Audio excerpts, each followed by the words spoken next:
make one pepper for dinner. Ah, there we are. Looks like I'm live. Let's do the usual routine. I have the sound all the way up. Lights are on. Caffeine is enabled. Not much. All right, where am I? I must find myself.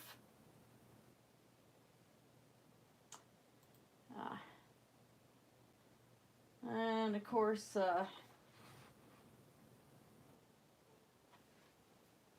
Fight the Flat Earth is having a live stream. Okay, I thought I had the sound up.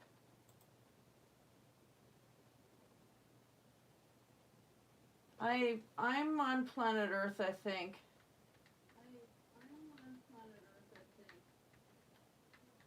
Okay. That sound. Now to do the editing stuff quick.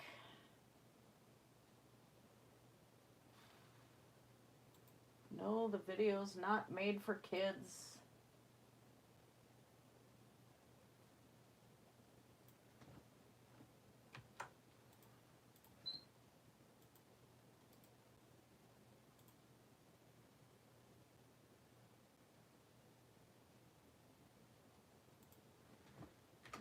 I don't know what is wrong with their stupid typefacing now if you try and copy and paste anything.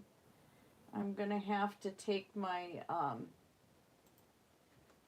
files, I think, and transfer them into an actual word processor and off a notepad and see what happens.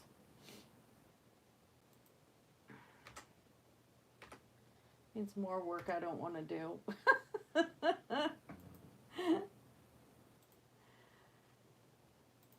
All right, save that.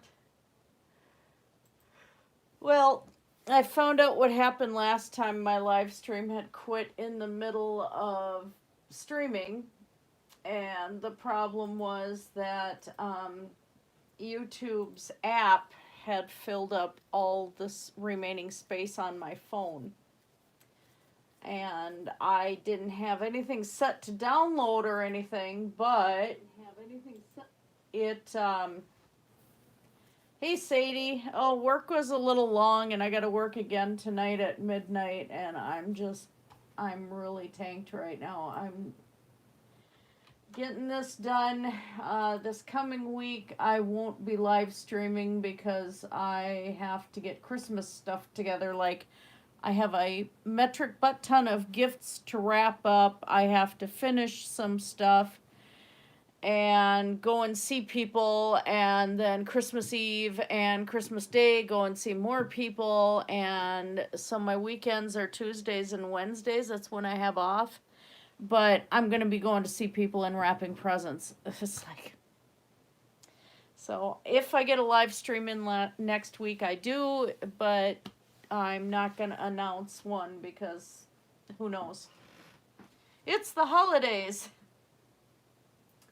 I have New Year's Eve off, but hubby and I are going to be mining an Eve, but I may just do a visiting live stream while on New Year's Eve. I'm not sure. Hi, Artie lad. Sorry, I had to look on the phone there because I'm trying to spread the love of the live stream here. Oh. Yeah, I don't know if I'm mentally or physically ready to go to work yet.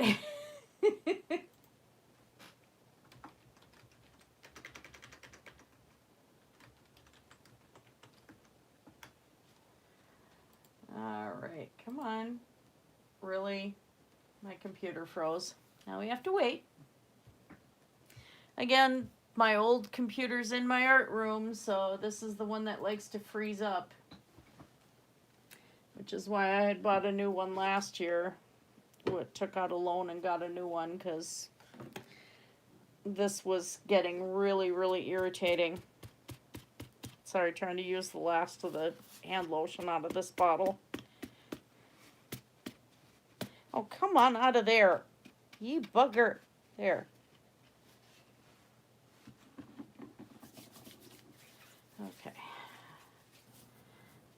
We get some soaps that are really harsh at work, and so by Tuesday, I'm not going to be able to move my hands. All right, let's try this again. Paste. There. All right. I'm just avoiding Discord today. I don't feel like dealing with it. There we go. Well, thank you, Sadie. I'm not feeling very role model-ish today, but I'll pop out of it. I get a little more caffeine in me. I already had my bath, so I'll be able to quickly get ready for work, and it's not going to be a big deal. I still have to clean the cat fountain and feed the cats and clean their food dishes and all that stuff yet before I go to work.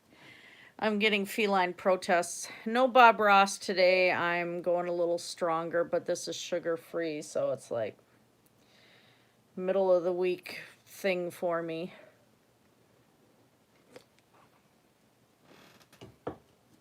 Not the best for me, but it'll keep me going. Oh, just because I woke up earlier than I had planned, which was a good thing because I was able to get my bath out of the way and stuff, but it's just, I think I'm getting sick. Oh, that would be nice. It's too cold to be outside doing that stuff. Mudbroker. Mudbroker's the best.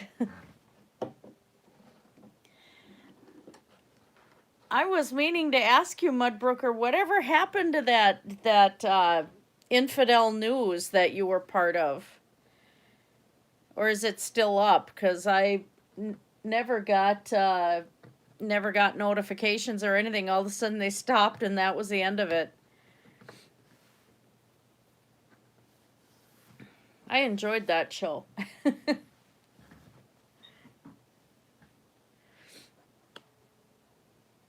Swap the camera. Fart. Oh.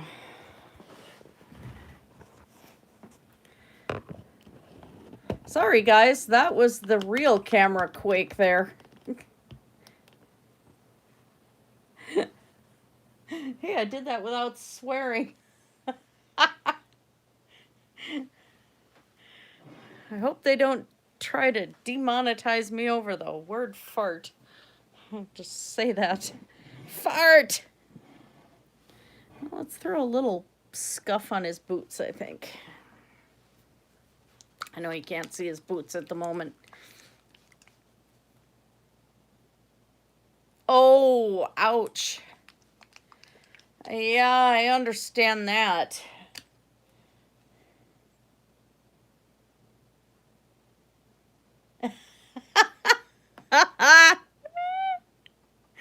Well, this is gonna be bizarre, but for a while, especially if I don't have time to eat, I'll have like Soylent or something like that, which I have a bunch of sugar-free flavorings and stuff I can add to it, and it is a decent meal replacement. But the one time, you know, I was having it once a day, and I was in the bathtub, and of course, you know, all the cats are gathered around, and I see a spot I had to touch up. I had a bathtub fart, and it made poor Thomas Wraith, he stuck his head over the side, took a sniff, and puked right next to the bathtub.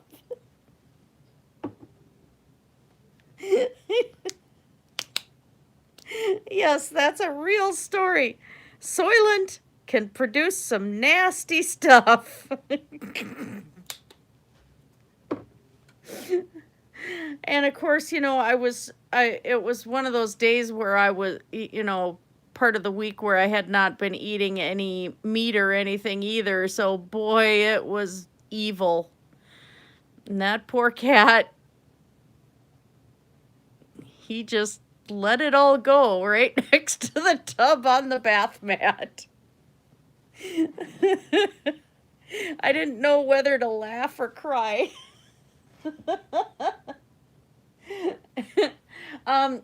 Yeah, and you know, I have some stuff, if I mix matcha into it, then it's green, you know. So yeah, Soylent Green is people. It works in a pinch if my day is utterly, completely insane. And then I'm able, you know, at least I get some nutrition in, but it's not my favoriteest thing to have. Why does that look like it? Oh, because I painted it that way. Just examining.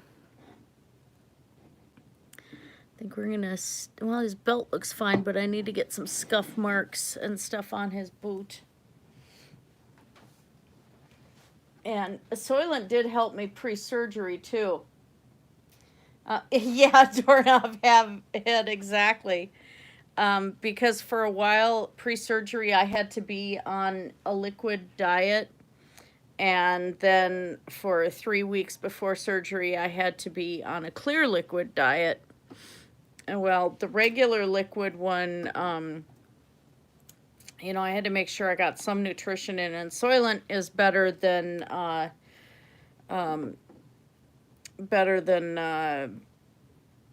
oh gosh, like Slim Fast and crap like that. Those are just, they're solid oils, they're nasty. And like, you know, I'd mix like peanut butter powder or almond butter powder, Nestle cocoa powder, you know, the actual baking cocoa, stuff like that in there. And so that helped keep me going and at least get some nutrition in while I had to go and, you know, lose some weight pre-surgery and all that. I can't, Ensure makes me puke. It is just disgusting. Because one of the things that they've always had us do at various places that I've worked is, you know, we kind of have to try some of the things that we give to the patients, because they want us to know the patient experience.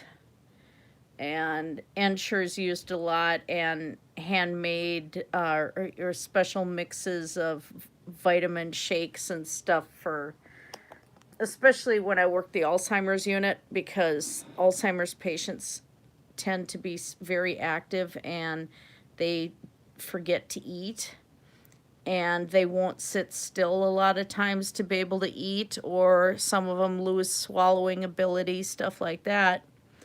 So they'll often get shakes just to help boost the nutrition. Well, they'd often protest the shakes, so we had to try those too, just to see what they tasted like and know what the patient is experiencing. It's like I've had to give myself mock insulin shots, things like that. In nursing school, we had to do our own IVs. Yeah, so lots of things. Okay, his belt looks fine over there. That's all going to be glazed.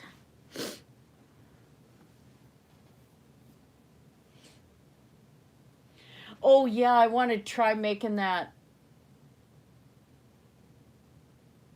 Linda?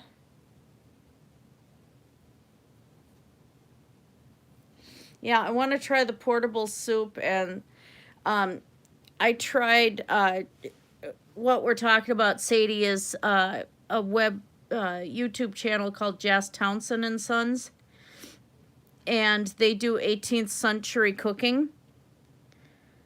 And so one of the recipes I tried from them was their battered chicken.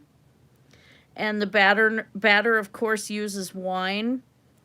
Oh my gosh, my kids were just freaking out. It's like, it was so good. And the kitchen smelled amazing. It was my first ever attempt to make fried chicken. It came out perfect. And then we had so much leftover batter that we battered up pickles, and we battered up cheese. And we went in my cast iron pan, we fried all of this stuff up. That batter was the best thing, especially with a good cheese melted in it. Oh, that was phenomenal. I want to make that again. Jas Townsend and Sons, their channel is wonderful. They've got so many ideas. And the portable soup, I'd love to be able to use that instead of buying broth containers.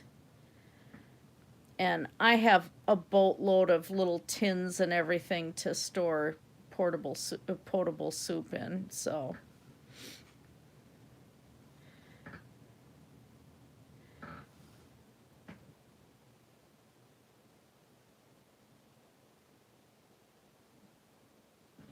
Oh yeah, I love the old time cooking. Is just, well, and especially hubby and I used to do historical rendezvous, and so we'd have to be in costume and in character all the time.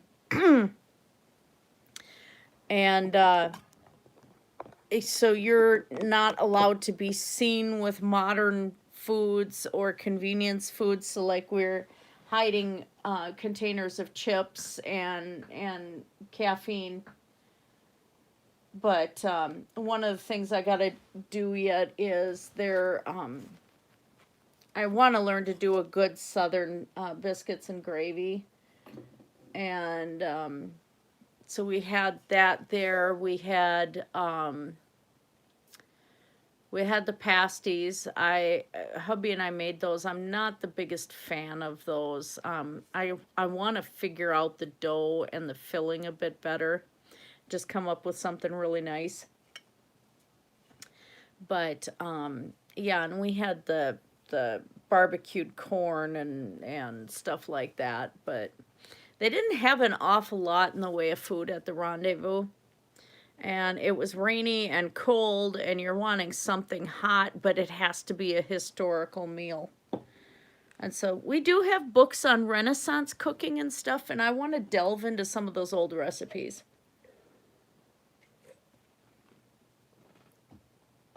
I may not live stream, but I have to make another batch of seitan up. And I'm going to do that on camera, because I have a really good recipe for that. Where am I going with you, Santa? But then I want to play around, probably do the the Jas Townsend's battered chicken again. I don't know. Santa, Santa, Santa. I suppose do your gloves next and then start working the fluffy parts.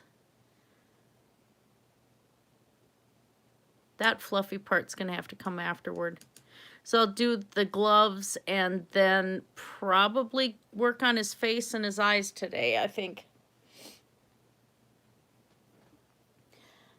Oh, yeah, Amber's not going to pay attention to it. I tried a challenge with Amber, too, and I even offered to paint her dog, do a portrait of her dog for her if she'd join me and do 100 days with me. And I sent it to her. Other people sent it to her. I posted it on her videos. She never took it down. Other people commented on it, so I know people were seeing it. I sent it to her on Instagram. I sent it to her just all over the place, and she never even responded. But I know she was watching my channel, because then she'd comment about things that I did, you know, without saying it was me. So I don't think Amber's going to do anything with it. It's been tried. She's not gonna do it. Really have my doubts.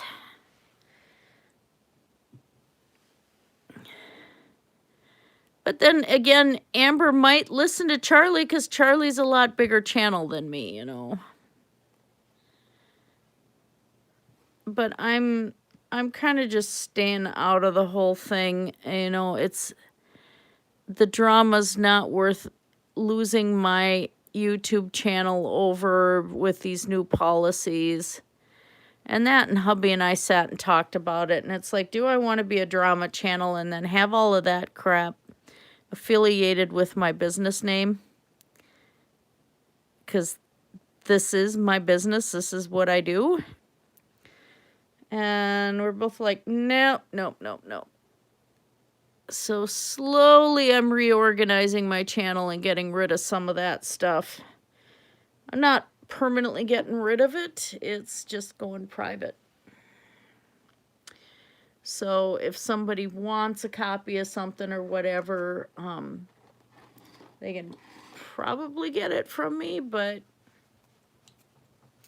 I don't want it to be the focus. I want to get back into Minecraft after the holidays and do some more streaming and get my Minecraft world ready to download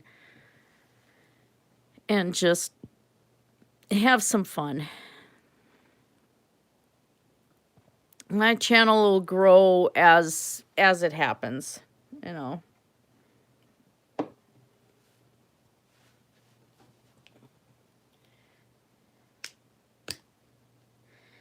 But yeah, I mean, maybe Charlie will be able to reach out to Amber and actually get Amber to respond, but I don't think Amber cares.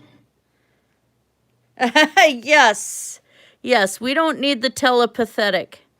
For anyone who doesn't know, hubby created that word a while ago. We're trying to make it spread. Telepathetic is somebody who is pathetic from a distance, which applies to a lot of people on YouTube. So this word must become a thing.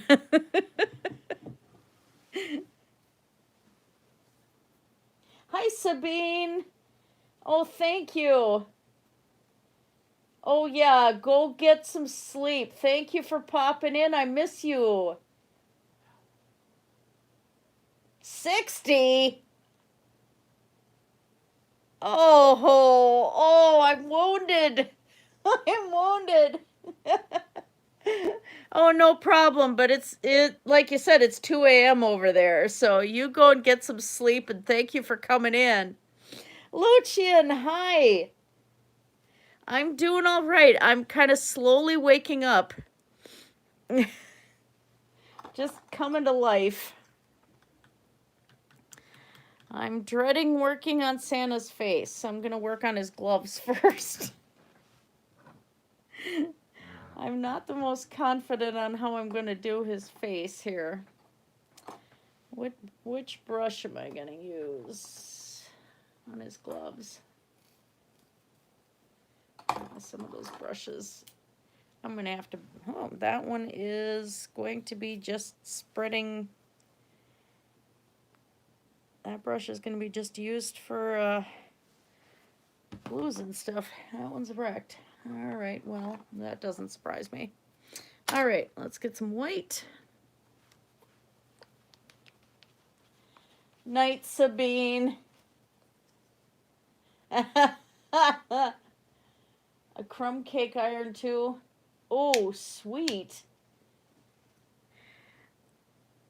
So how have you been, Lucian? I haven't seen you around very much.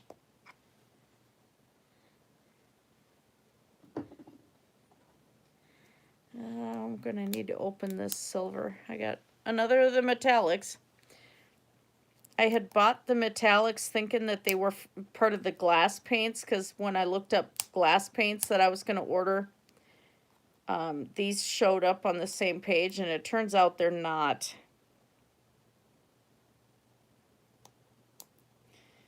This isn't the stuff that fires in the oven, so it's getting used for other projects if I can get it open.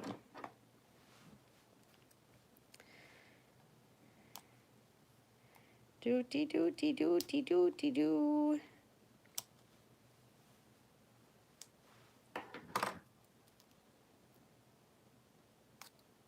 No, you didn't offend me. It was just ouch. I mean, I am 52, so I'm getting there.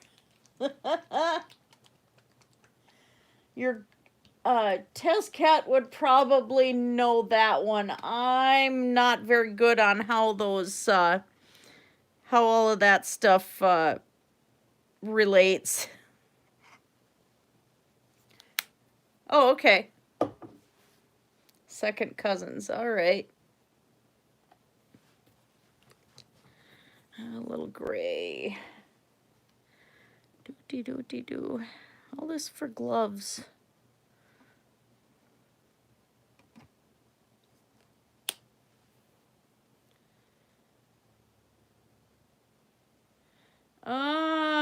I don't even remember where you posted the playlist, Lucian.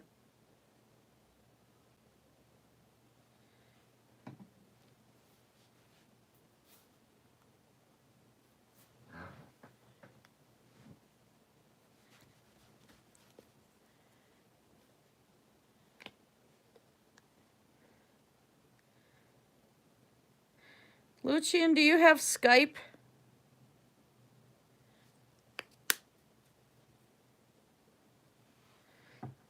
Just grabbing a little blue there too.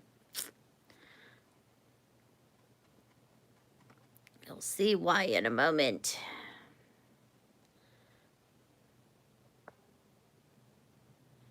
Right at the moment is just to cover up. I don't think it's going to let me cover those fingernails. Why did they do this?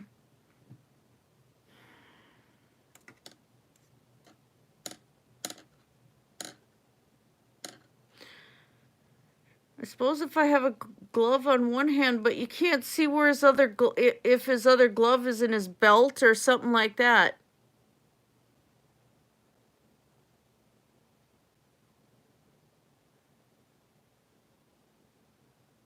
Oh, wow. Happy birthday, Lucian. Why did they put a bare hand on this snow? And how do I fix this?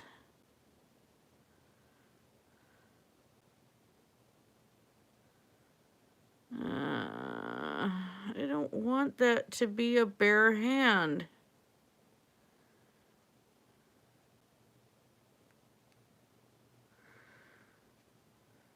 Let's see, I may have to paint over it.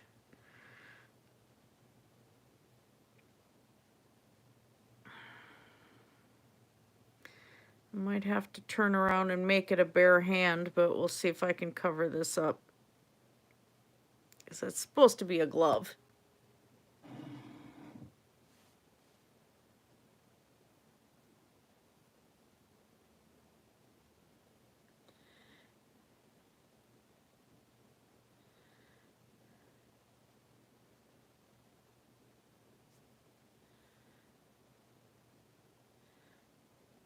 Hubby's sister is big into genealogical research. She does it professionally. So if anybody's gonna know, it's gonna be my husband.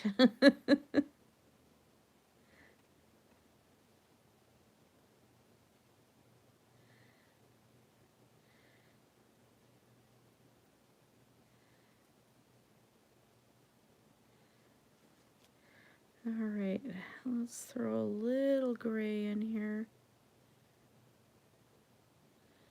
Not too much because that's on top of snow, so we want it to look like it's on top of snow.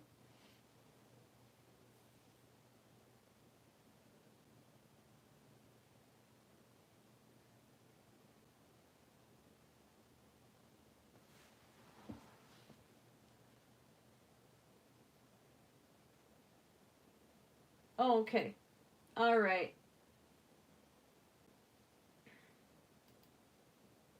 Oops, let me go to the channel quick while I remember.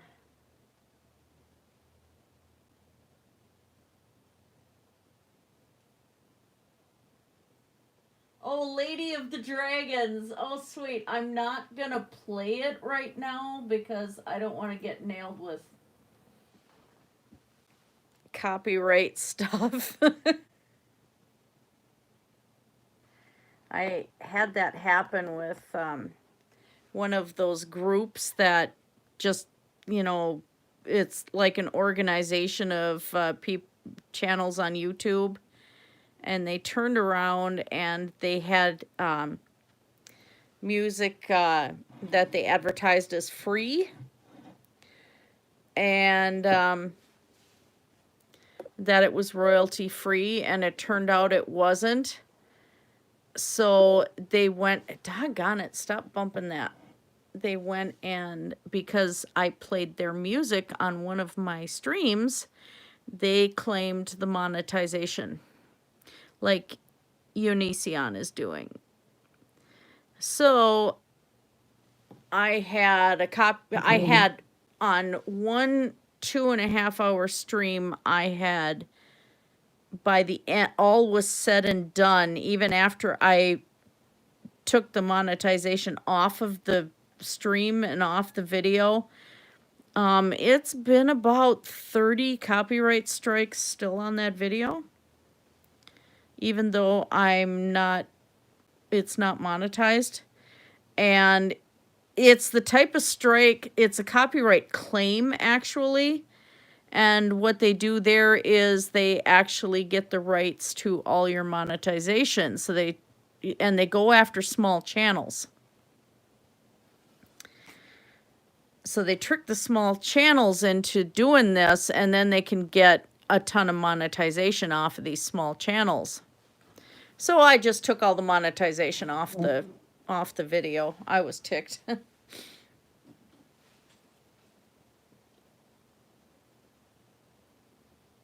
Yeah, and I'm at the point of, I haven't had the loosening up yet.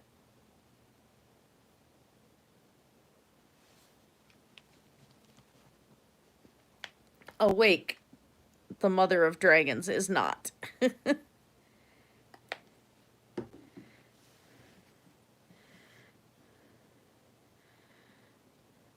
Yeah, I guess there's another group that's making the rounds on YouTube, hitting gaming channels and claiming monetization and doing strikes on gamers for music that's in the games while the person's playing, except the people in this group are not affiliated with the game companies at all, but they're getting around it. And it's like, there's so many ways to get around stuff on YouTube. It's just absolutely disgusting. I'm trying to fill in those fingernail marks. This may take several layers.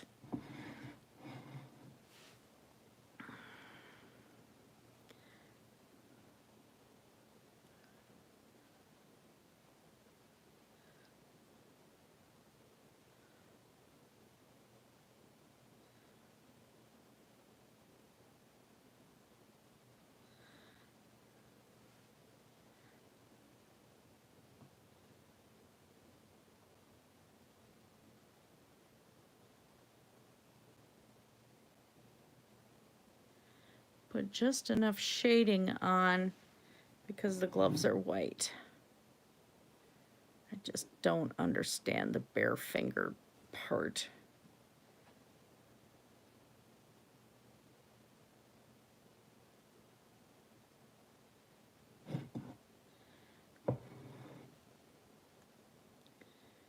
There, it's filling in. Okay. I'm getting it. Just have to keep layering it. Put some texture on the paint. Nobody'll know the difference.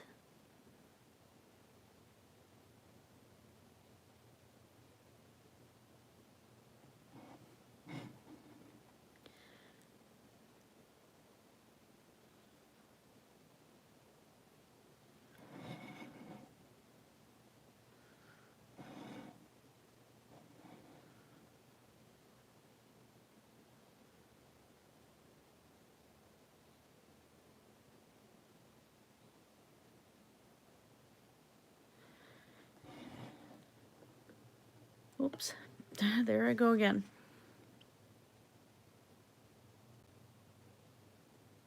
We have the weirdest conversations in live chat sometimes, don't we?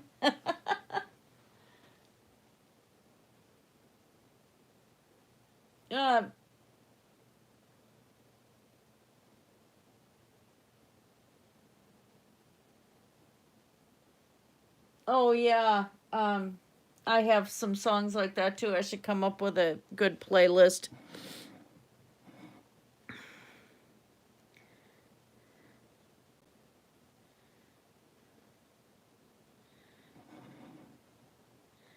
All right, let's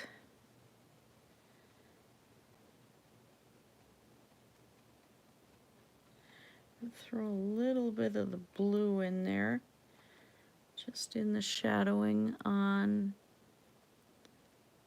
the gloves. Not too much.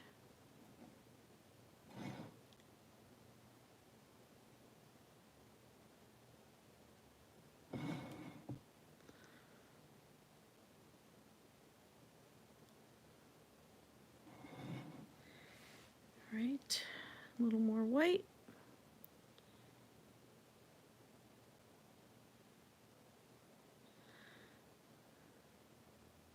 I don't know. I try not to give relationship advice on things like that because some people would have conniptions. It'd be super duper squidgy if it was your direct cousin. But, you know, avoiding that kind of relationship with family is probably a good thing. But that's not my place to dictate on that unless, you know, it's like a direct in-home, somebody raised you type relationship, I guess. I don't know. I'm not even comfortable really trying to answer that whole thing when it comes to family and those kind of relationships. So, all right, let's throw on some more white. At least that part of the snow I can get done here. I'm going to start layering in the snow. Anybody get the feeling I'm avoiding trying to do his face at the moment?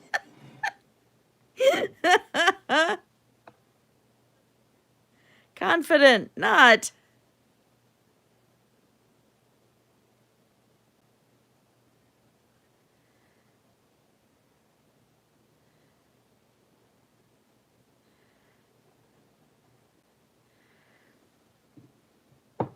And one of the little tricks you learn about what they do with laundry soap.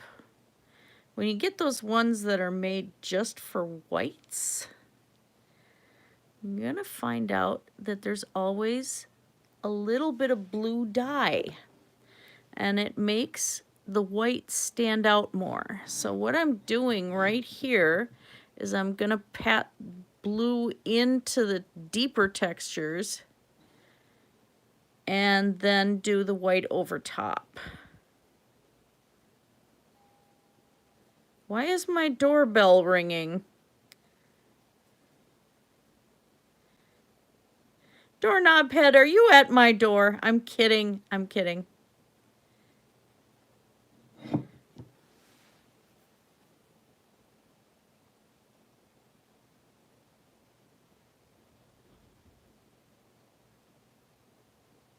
Yeah.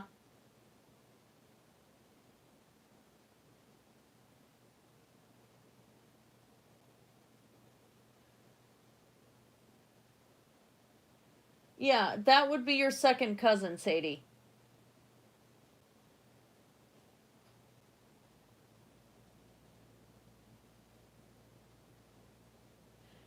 Oh, well, have fun, Lucian. You too. Have fun with that.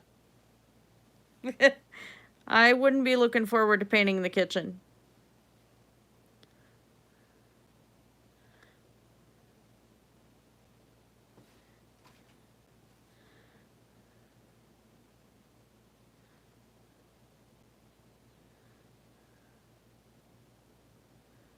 I'm trying to work that in there.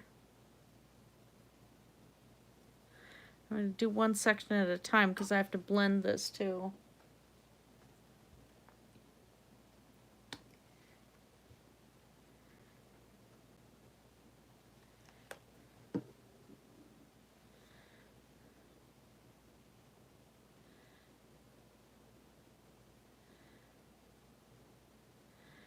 whole thing's going to be glazed over so the paint layers will be protected. Normally, since this is ceramic, it would be fired, but these are not the right paints for that.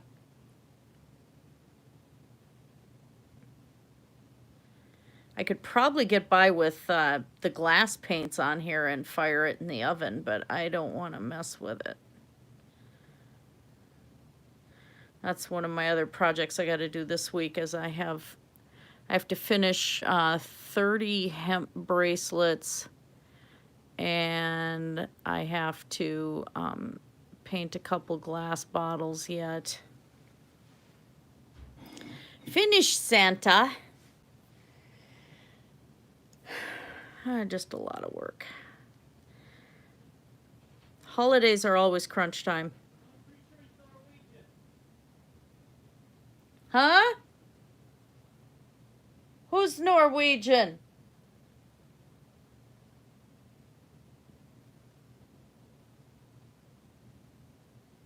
Santa! You said he was finished! Oh, no, once he's finished. So who was at the door? Sweetie? I haven't figured out yet.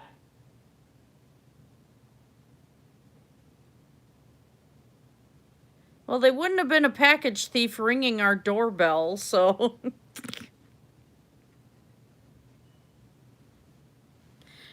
The house we're in had been abandoned for 3 years before we moved in. And so we still get random people's mails. I think what's happening is people are using our address as proof of having an address. Amazon. Oh, okay. Just things like that. Well, we also get some that'll steal our packages and stuff, but this time was somebody delivering a package, so that's okay. But yeah, you know, cops will be chasing somebody down and they're trying our door to get in the house. And, you know, because I guess there were problems with people doing drugs in here and hiding out and everything before we moved in. So, yeah, yay. It was like the first week we were here, some guy got tackled in our front yard. It was like watching an episode of Cops right in our yard. Oh, gosh, yeah, lots of times. Oh, yeah. It happens. Mainly, I mostly got it in college, and I got it in high school. And, you know, I was 105 pounds in high school. So I was really small and really skinny, but I still got fat shamed. Kids are nasty. Kids are cruel. I also got it at home. Being told that I was gonna be fat and everything, which was kind of predictive, but that was something I did to myself too, you know. So I don't have a great relationship with food.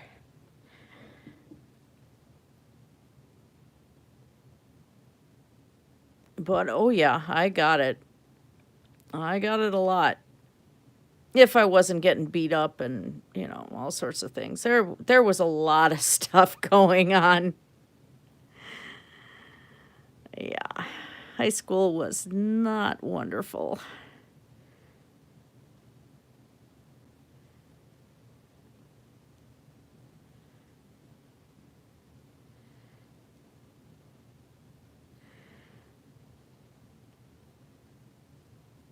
And after a while, I mean, it used to be the boys that would pick on me too, and the girls, but after a while it was just the girls, because after prom, they got really, really jealous because I had a handmade, simplified Scarlett O'Hara type dress on, and I had makeup on for like the first time anybody'd ever seen me with makeup on. Had my hair done up and in curls and everything, and at prom I had like all the attention from every boy there, you know. No, I graduated in 1986. Oh, Lucian, you're such a flirt.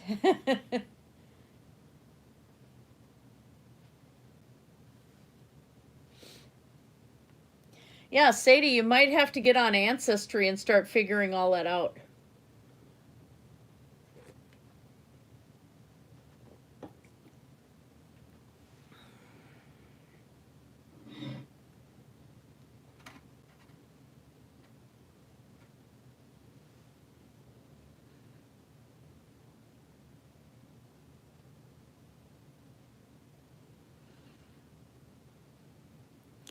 Painting near Santa's bum.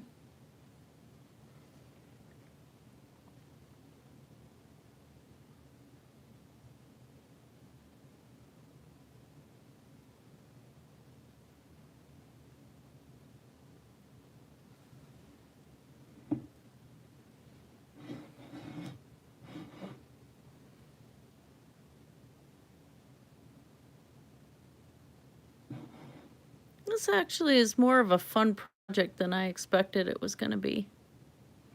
Kind of really enjoying it.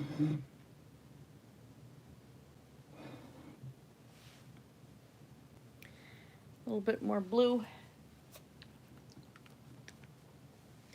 I'm using, for the blue, I'm using Apple Barrel Carolina blue.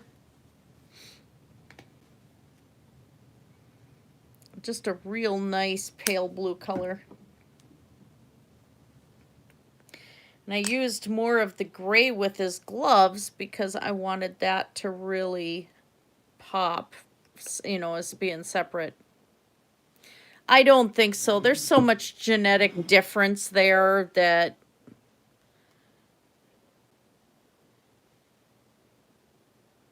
you're not directly dipping into the gene pool. I mean, that actually accidentally happens to people.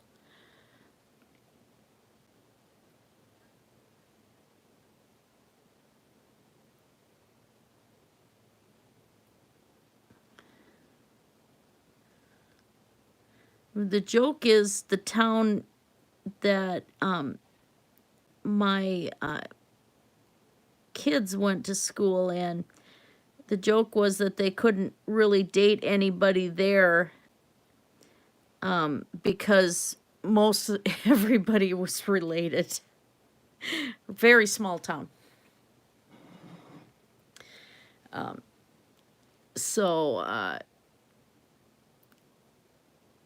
You know, my son and his girlfriend did make sure that they were not in any way, shape, or form related, and they're not. So they were pretty happy with that, because the plan is, you know, eventually to have kids and stuff. So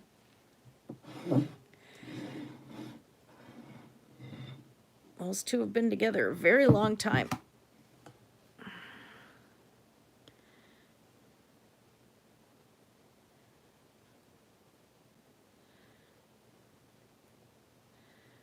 I found where some of the ceramic had come apart.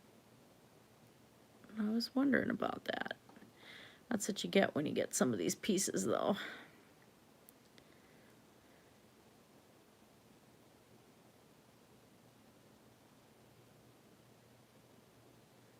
Get some nice clean snow.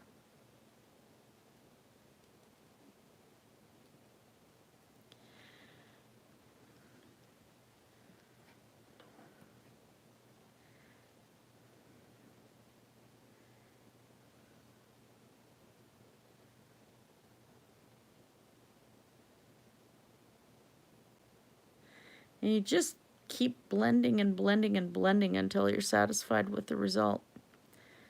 I had somebody was on here last live stream and said that this was, I don't remember if it was Doorknob Head or who it was, said that this was reminiscent of doing the D&D miniatures, and yeah, it is. Just a larger scale. I'll be doing the same thing when I rework some of My Little Ponies too, because I will be doing several.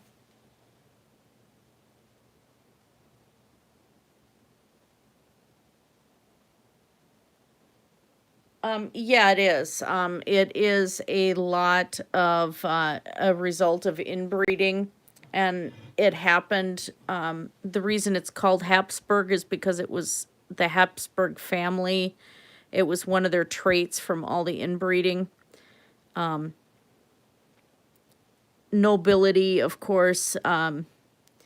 You didn't want to marry outside of the family line, which actually was quite a detriment, you know, because then you start getting bad genetics thrown in and bad mutations thrown in and stuff. And the Habsburg chin was definite sign of that. And my first marriage, I even ran into that, where my own mother's like, don't tell your uncle that you're marrying a peasant, you know, and it's like, yeah. You know, that's just, that was not approved of, you know, and the king actually had to approve if somebody was going to be considered acceptable as an heir and things like that if they were born outside of, if they were a bastard child, and especially if they were a peasant. And that was some of the scuttlebutt with Princess Diana, is actually a lot of her bloodline was peasantry. So, you know, people in my family were having a fit that Charles had married a peasant. She wasn't a full peasant, though, so, you know, it was able to happen. And, I mean, I adored her. She was fantastic. She was more noble than a lot of nobles could ever be, just in being who she was.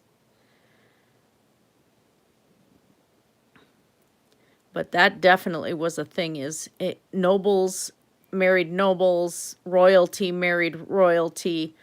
You did not cross those lines. And so that narrowed the gene pool considerably.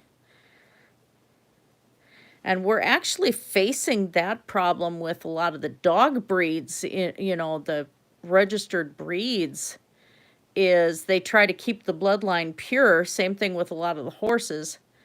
And it's causing a lot of genetic problems. And it was the same thing. You'll find that, like with pit bulls, for instance, a lot of the biting problems outside of being raised poorly on a lot of those dogs is after about age 6, they start getting a brain deformity developing that actually changes their behavior and makes them a lot more aggressive and dangerous. German Shepherds, you have the hip dysplasia and also can get gut problems. Dobermans, gut problems and gut cancers. Yeah, so we've taken and saying it's been a no-no with people, but yet we do it with animals, trying to keep these breeds pure, and it's not good in the long run. Not for humans and not for animals. Although, would I love to have a purebred Maine Coon? You bet. Someday, but we have some beautiful partial bred Maine Coons. And we do have a purebred American Bombay, but that breed is actually fairly modern, and it is a mix of Burmese and short hair. So they don't have the problems because you're able to breed back in to, you know, tweak the bloodline and just go for the proper traits and the intelligence, but you're not narrowing the gene pool so bad.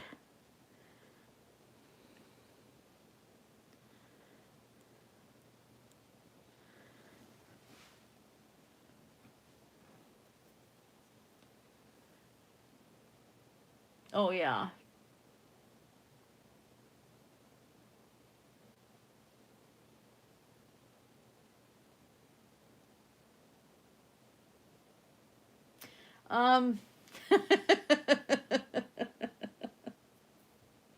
This is going to be, I've had my DNA done. I'm so white that, yeah, I'm extremely, extremely white. There's nothing else in there. Still an extremely high percentage of Germany, both East and West. A little bit of Russian. Little bit of Wales. Little bit of Britain. And I think somewhere in there I might have had a little bit of Spanish or something. I don't remember. I'd have to look at it again. But yeah, it's German. So yeah, you're talking to somebody who I have no other bloodlines in there. And we've also been working on my genealogy as well, so it's pretty well confirmed. There was a myth in my family for a while on my father's side that I was part Native American. But what it turned out is that the family was living in a town next to the reservation. But Mennonite and Amish do not marry outside of German. And so I had that. And so even though they were living in a town that's next to the reservation and had the name of a tribe, it's still, that did not happen. Oh, yeah. But I mean, as far as recent, I mean, we're all related. We all go back to tribal peoples, and in the long run, we're all related far back. But as far as, say, in the last, 500 years or more, no, I have nothing else. Yeah, there might be a little bit, but it's going to be far back on me. Until we can get further back in my family tree and see exactly where it is. So far, haven't gotten that far. And then again, it could be either my mother or my father's side, depending on where the nobility married to whom.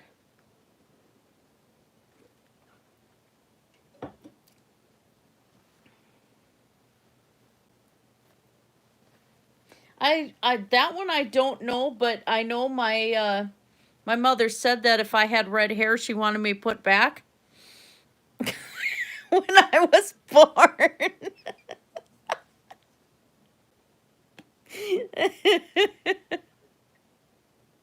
I didn't have red hair. It was almost black.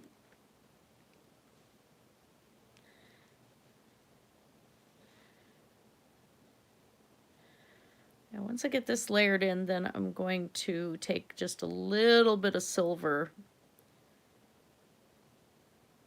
over the snow.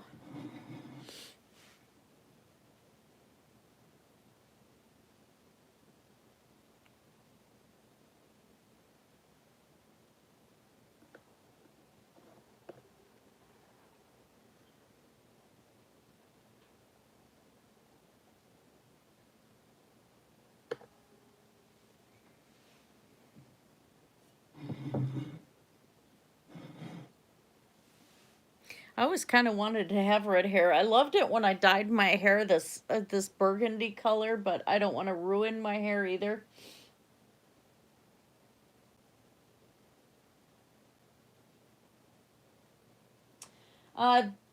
Actually, the first people to have it were actually in Africa because it still shows up as a mutation in some tribal areas. Unfortunately, those kids will oftentimes, even if it isn't caused by albinism, those children will still get killed for magical beliefs that they're going to cure all, their blood and their death is going to cure all diseases and stuff like that. So they often do not live very long, or they get horribly, horribly mutilated. Both kids with albinism and the ones that have this genetic mutation.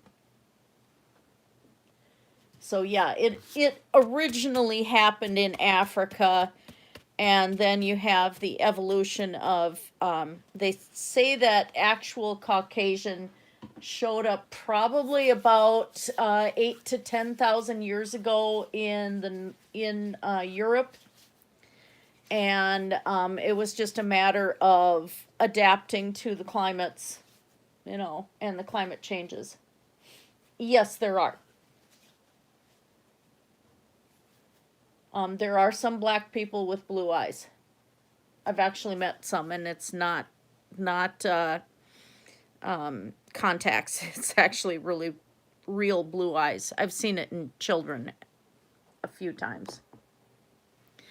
Some of it is from, you know, where there's ancestry where they, you know, maybe there'd been a white person involved or something, but way back in the past, but it does happen.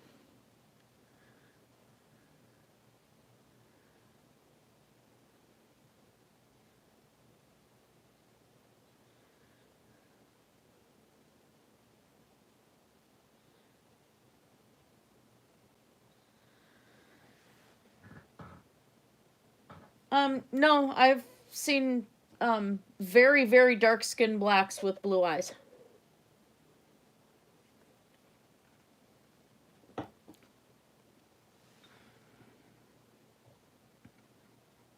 Genetic mutations are fun.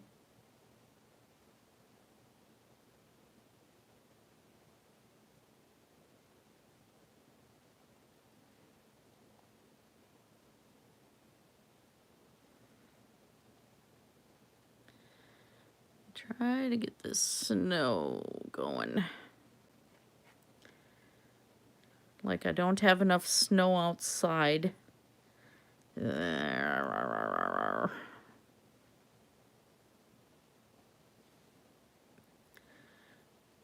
Tell you, tired of being cold.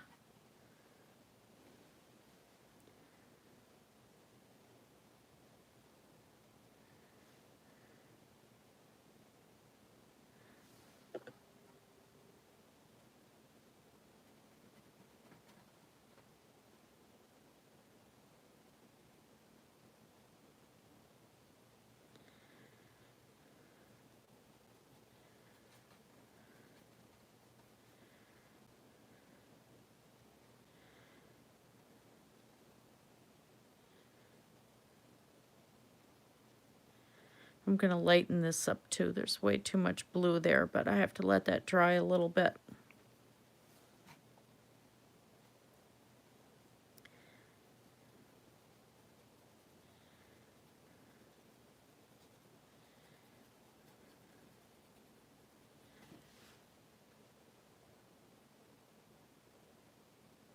I don't know. I just don't know. I have met, especially, well, either way, I've met both black men and black women in like their 70s who look like they're 40.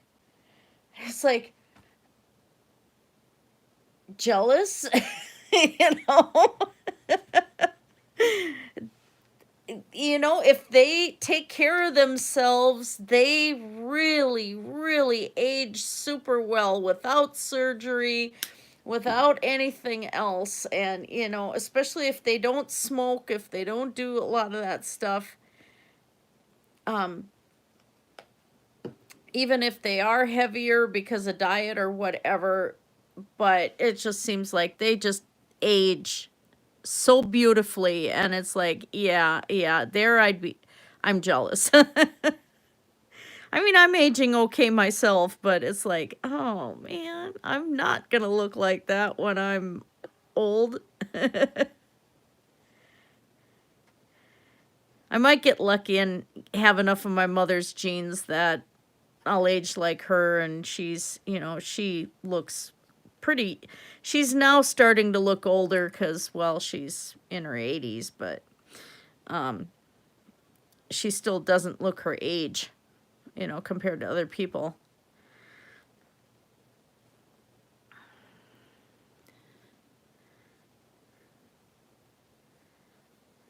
My father looked really, really old, but he did not take care of himself at all. He looked like he was 20 years older than he actually was.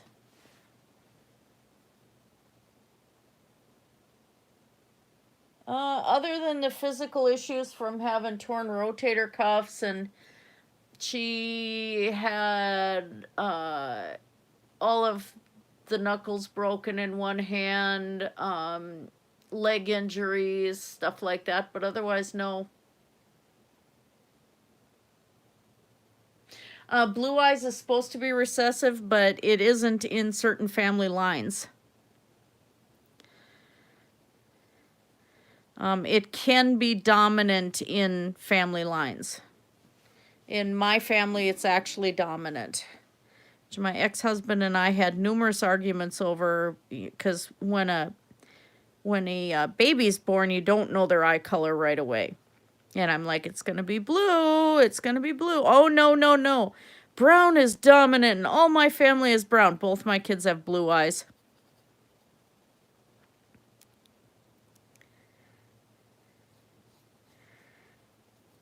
My son actually has really, really blue eyes.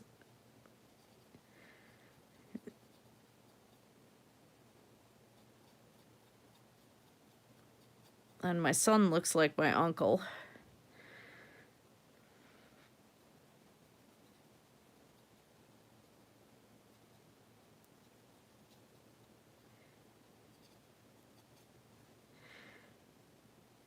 There, this is coming along really nice. Dust some of that white on there.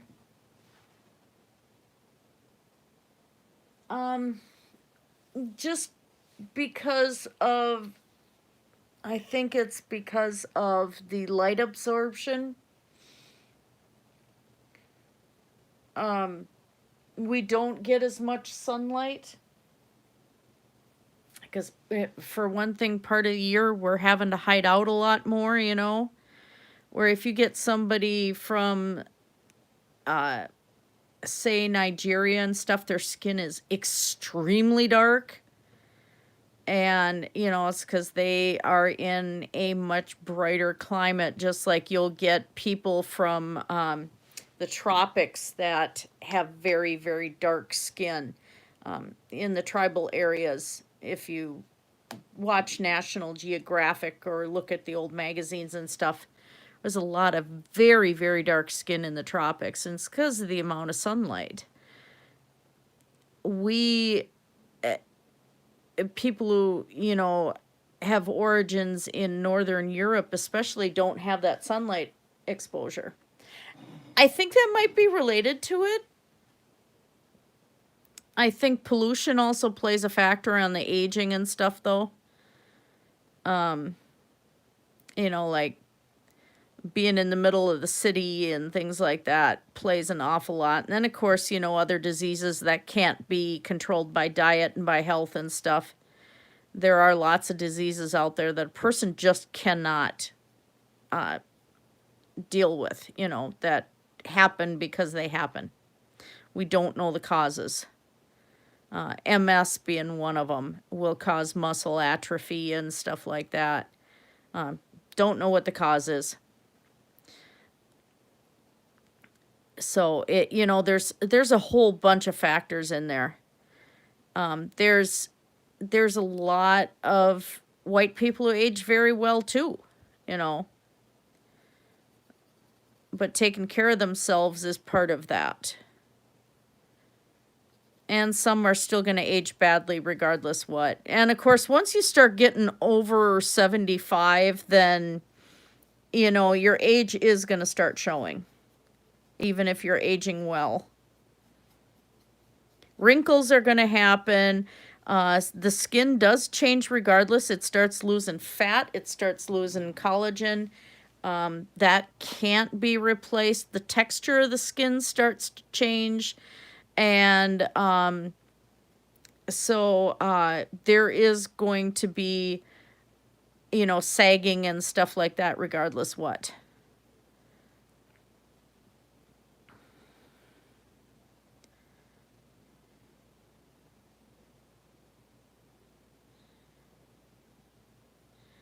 Like, there are some of the actors who've aged very well that it isn't because of plastic surgery or Botox or anything like that.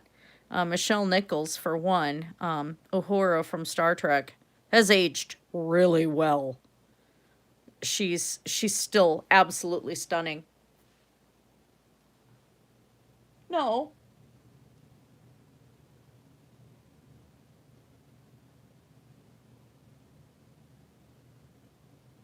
Yeah. Yeah, so my ex had probably had the blue-eyed gene somewhere in there.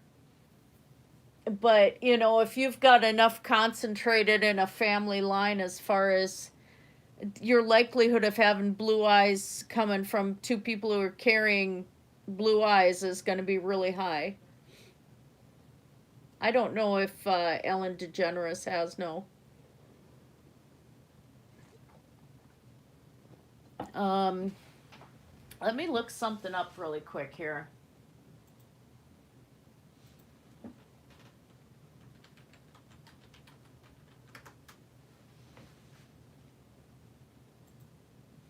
We're going to go to Trusted Facts from the Mayo Clinic on MS. The immune system attacks a protective sheath, the myelin, that covers nerve fibers. Let's see, there's symptoms. Looking for causes.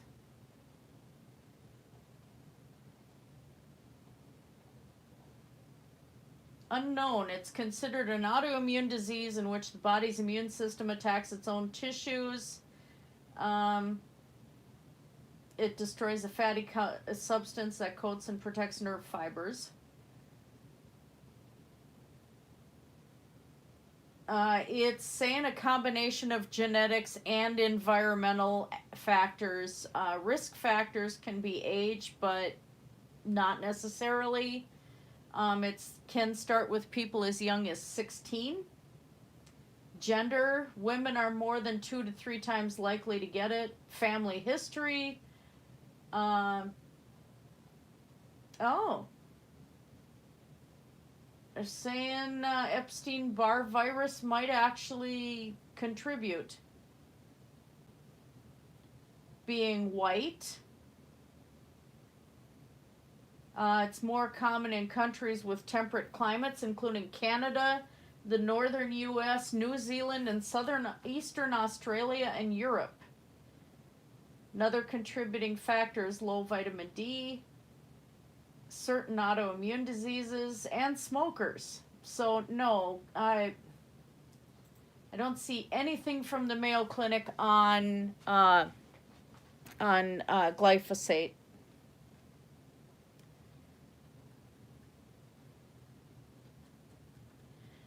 I think we're blaming too many things on glyphosate when there's all sorts of chemicals and heavy metals and crap in our environment. We can't blame it on just one thing. And I get, sorry, shaking a bottle of paint here. I get kind of irritated when people try to blame one thing. And it's like, you can't. With diseases like that, you have so many factors. We still have lead in our soil from leaded gasoline. Even out in farm countries, we still have it. So, you know, I mean, you can't blame just one thing. And people really like to. Sorry, I had missed a spot that I saw with red. There, fixed it. All right. Vegan deterioration. She has some interesting thoughts, you know, but you know, she had a bad experience being vegan, and so she blames everything on vegan. And there's some stuff that she had wrong with her that had nothing to do with veganism, I think. Well, as far as the vocal cords, they tend to kind of lock up a little bit. The tissue in the vocal cord thickens, because if I remember correctly, it is connective tissue, and it just thickens up, and so the voice changes. Oh, I don't remember. I'd have to go back and look at some of her videos.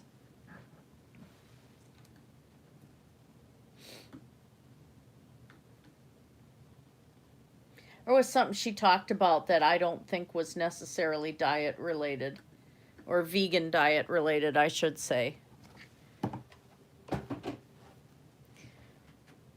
Okay, I just threw a container of paint somewhere.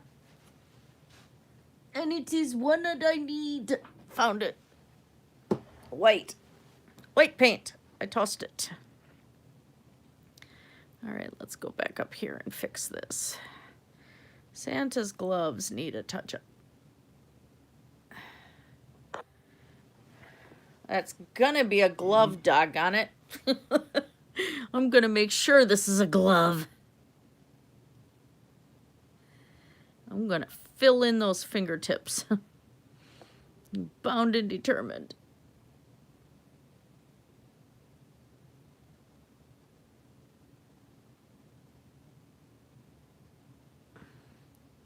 Normally Santa has mittens, so I don't quite understand what they were trying to do here.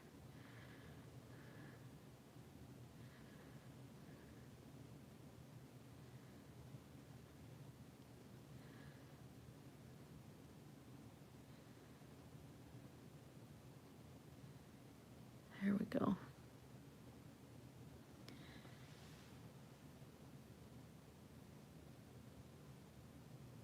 Yeah, smoking is really bad because you're burning your vocal cords.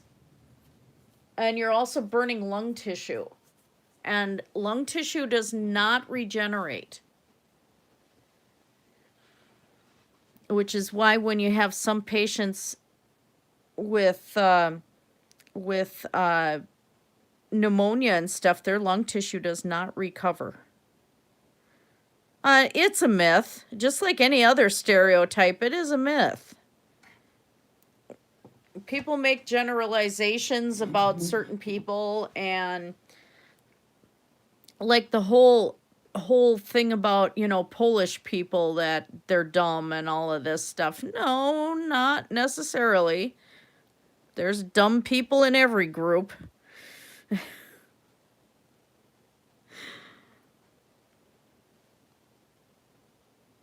You know, you just don't generalize, period. And some of I mean, there's blondes that think the dumb blonde jokes are funny. But like, you get somebody with a German background like my mother, you don't do dumb blonde jokes around there, because she'll wit you into a corner you will never get out of. Somebody that's hyper intelligent.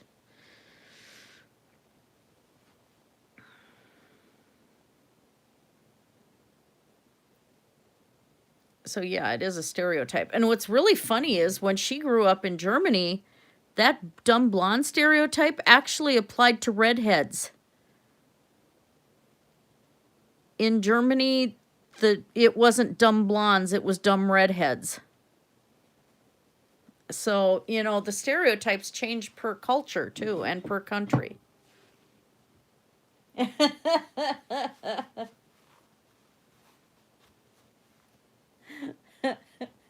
Yeah, she is.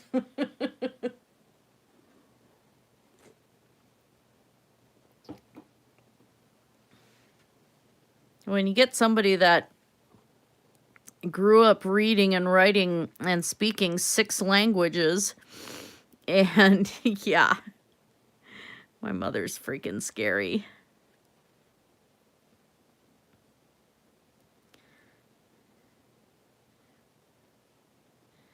And we won't even begin to go where the whole thing with my uncle, too.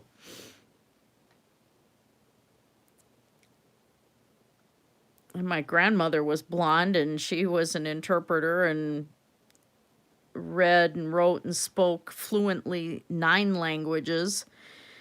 So, yeah. Dumb blondes, it doesn't apply. Some of that is, can be lack of education. It doesn't necessarily mean that the person is stupid. Just because of hair color.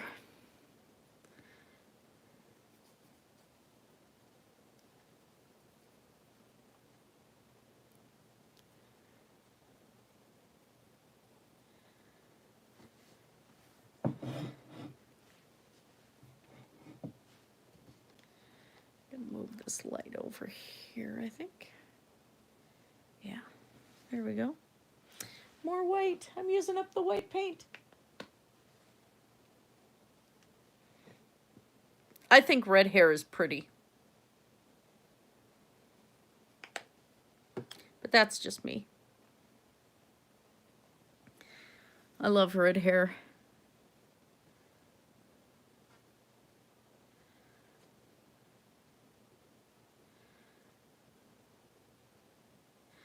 I'm just accepting that mine's going gray, though. I'm very interested to see what type of gray I'm going to end up with.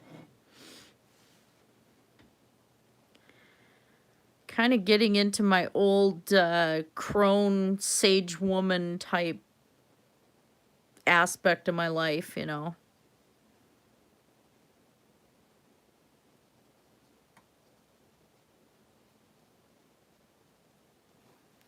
old wise woman. Love to be that, known as that. And the mother of dragons. Thank you, Holy Spackle.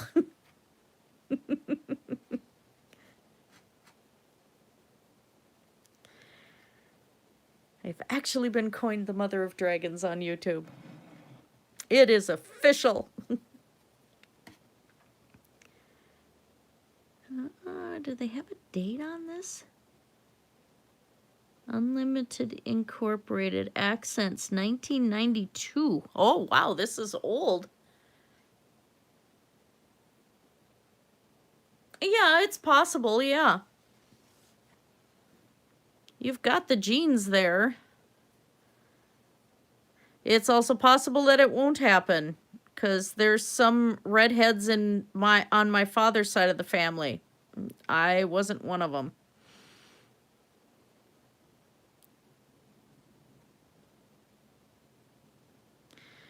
If you have a chance of studying genetics in high school and stuff, take it. Just run with it, because it is just so fascinating how all that works.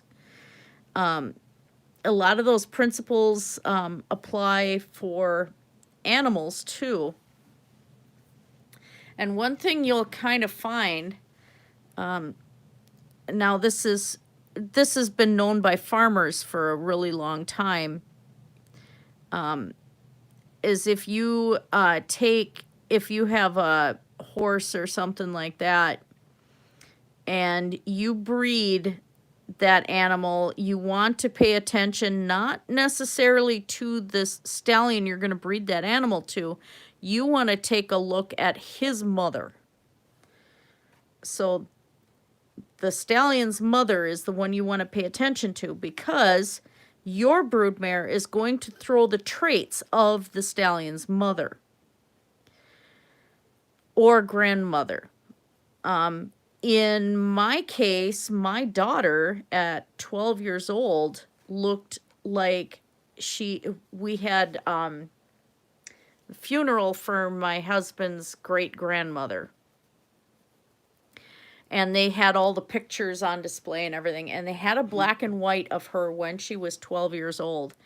And my daughter was standing right there, and it looked like her doppelganger. So I had thrown the traits of my ex-husband's grandmother and great-grandmother. No, she was his grandmother. So yeah. I have some of the facial features of his mom with her, but mainly I threw his grandmother.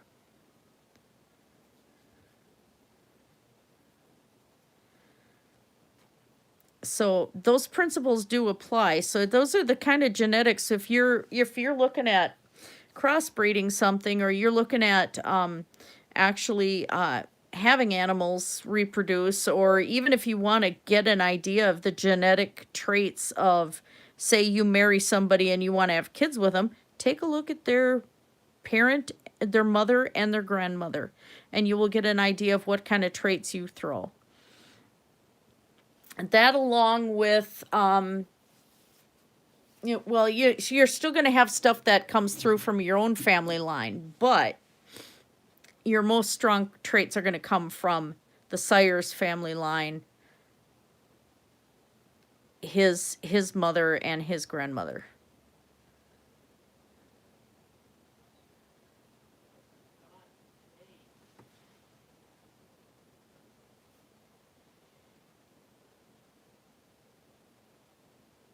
Hair color changes a lot throughout your life. My hair used to be almost black.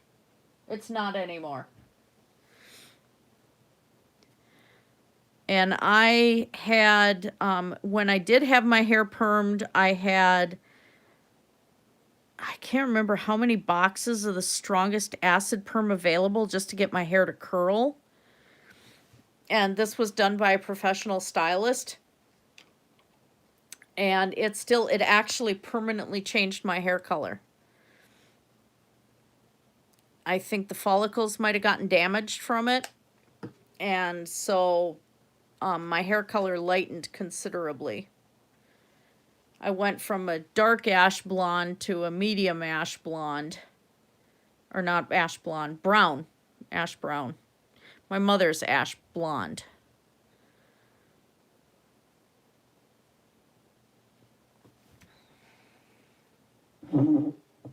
So some of it's environmental, some of it can be genetic. Especially a baby's hair color will not stay permanent. A lot of them sometimes will have their hair color change as they get older.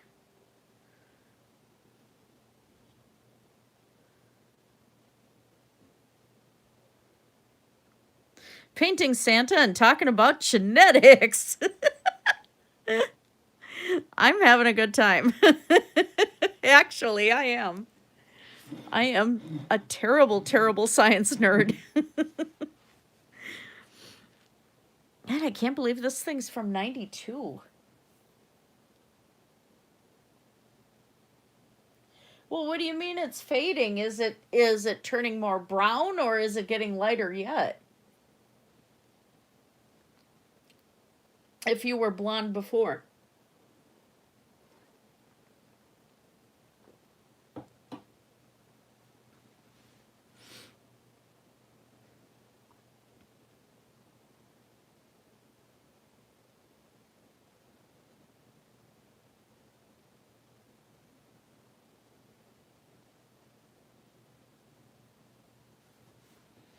Getting pretty satisfied with this.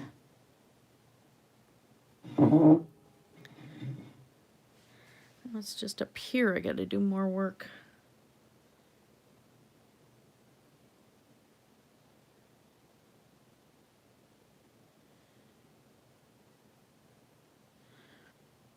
Santa's gloves are going to get brushed with silver.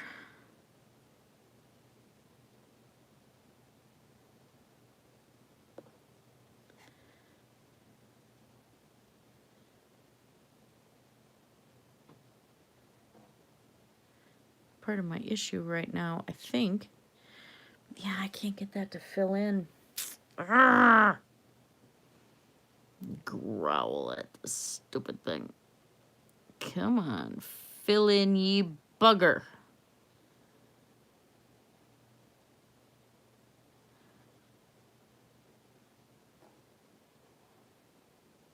There I go, bumping the camera again.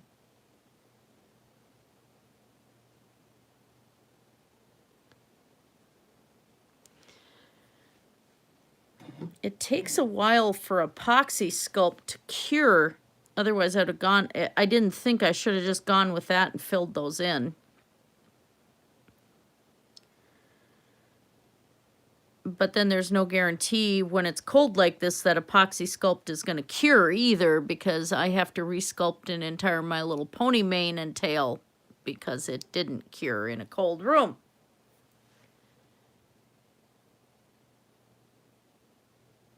Diet? You're probably reaching your natural color. My sister had a golden pale blonde when she was younger, and then it kind of became more of the ash blonde like my mother's. So she just dyes it. You don't have to bleach it. You can get you know, even temporary dyes that just enhance the color. You don't have to bleach it. Just get something to enhance the color. There's even some, I think John Frieda is a company that produces a hair wash that you just use all the time, and it has herbal additives in it that work with your hair color. Like for you would be chamomile is in there, and I forgot what else, but it just enhances the color. I used to use it when I didn't have this much gray in my hair.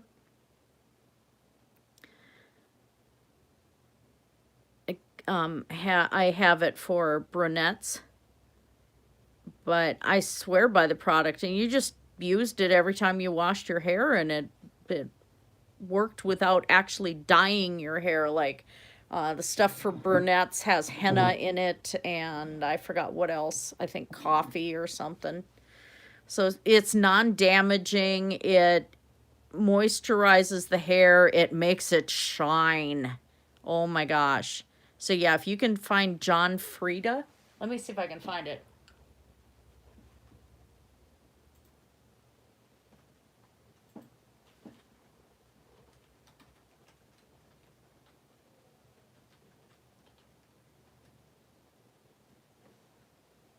I think it's the hair glaze. Let me see.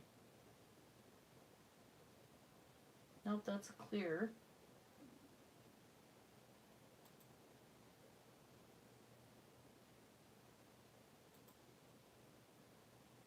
Oh, they still make it.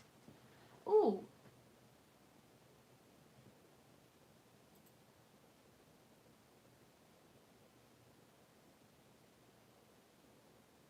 Well, that's for brown. Okay, let me try something else.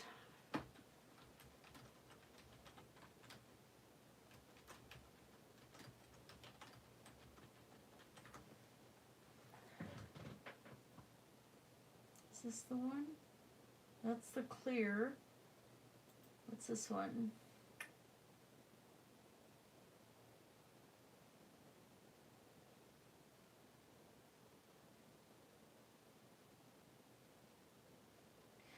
It's not overly expensive either. I found one of them that I think would probably help you. Wait, jeez. I just want the product link.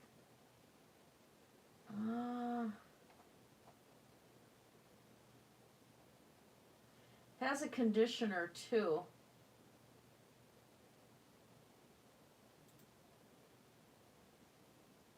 Let's try this again.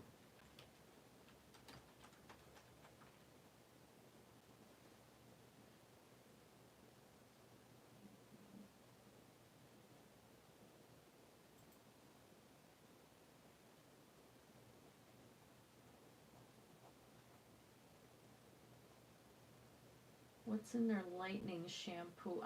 That one I don't want. You want to enhance the color. There's red, volume thickening.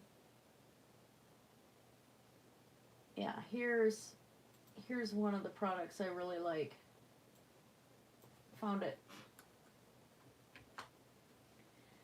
They also have a hair glaze, and they have shampoo and conditioner. I use the 3 products together. I swear by John Frieda. I'd still use it if I didn't, if I didn't have all this gray to deal with. And I don't want to cover up the gray, but it's natural products. The stuff leaves your hair really super slick.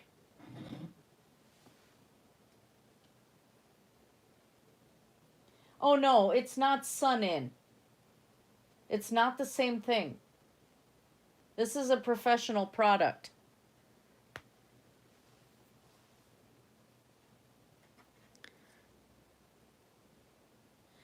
And all it does is just enhance the color. It doesn't bleach your hair. It doesn't take your color away. It just enhances it.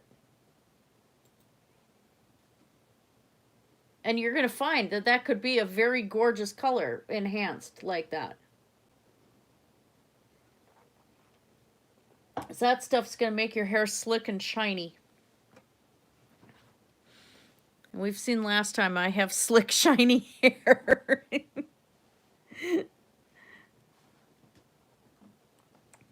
I used that stuff for probably about, I don't know, maybe 20 years. It's just fantastic. It's been around a long time, and it's just wonderful. I've never used it. My sister used it. It kind of, her hair turned into straw after a while.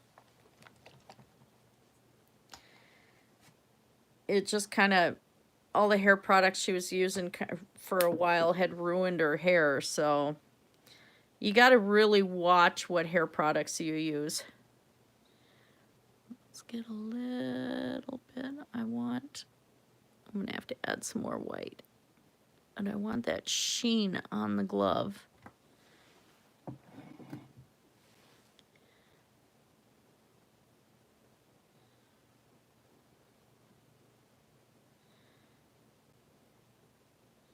Yeah, I know Sun-In was not a happy thing for my sister.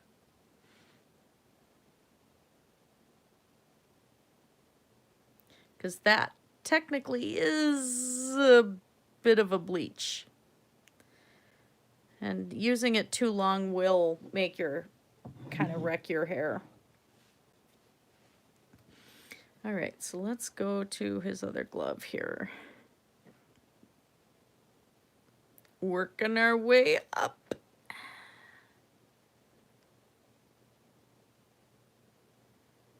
This one I gotta be careful, because I'm very close to areas I'd already done.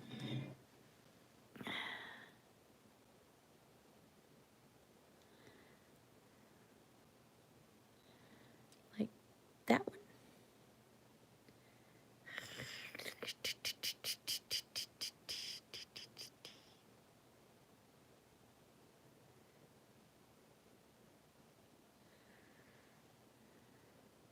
I think I'm going to have to go in with the small brush and touch up. I don't want to wreck the areas I've already painted. Oh, you guys can't even see.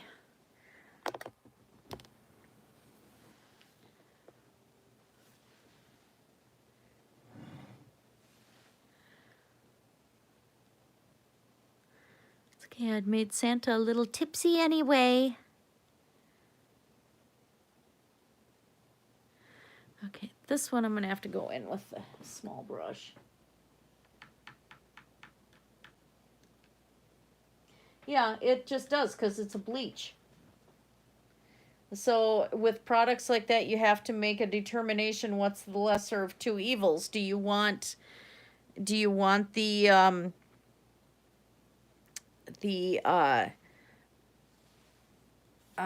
color, or do you want the hair texture?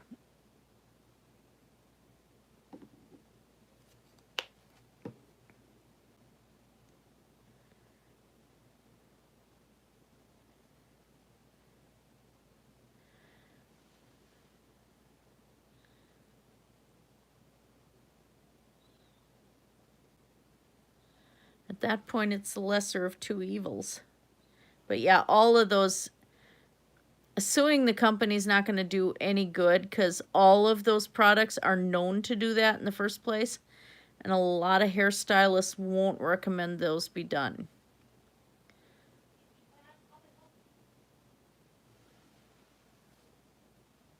What is skinny fat?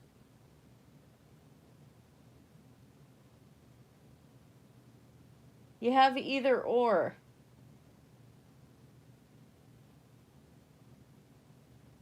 There's no such thing as the two together.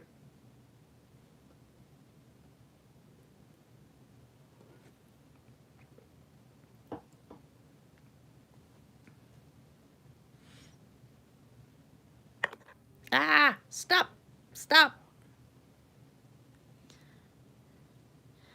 I think that's one of those stupid terms somebody made up. You're either skinny or you're not.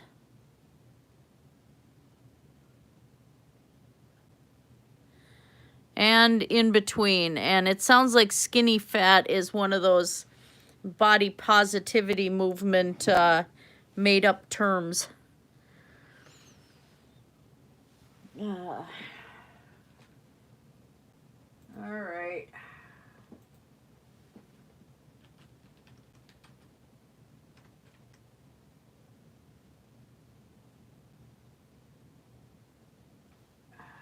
Definition.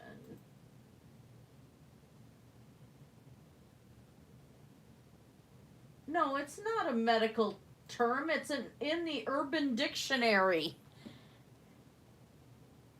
That's not a medical term in the Urban Dictionary. It means that you have a little bit of a tummy. So you don't have abs.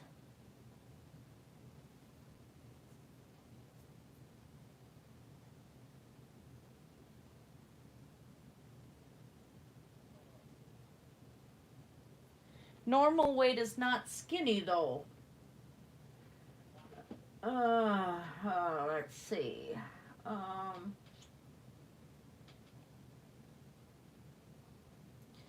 I'm not seeing anything from actual health sites.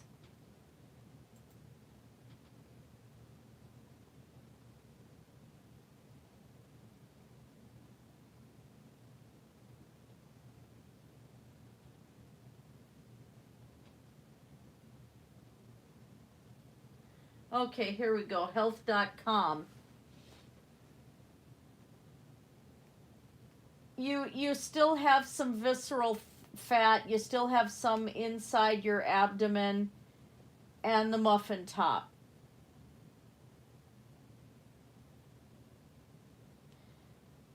I think it's kind of a little ridiculous that they actually have that as a term.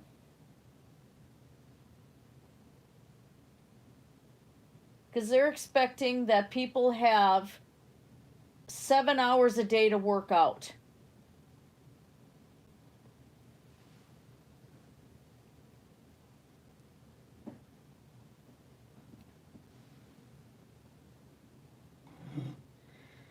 Even when I was showing horses and I was extremely thin, my arms were just, I looked anorexic. I still had a little bit of a muffin top.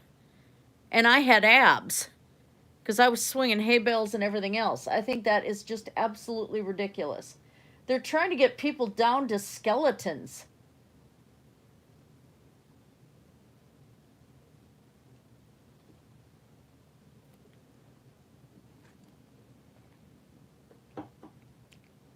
It's like, at what point is it being too skinny?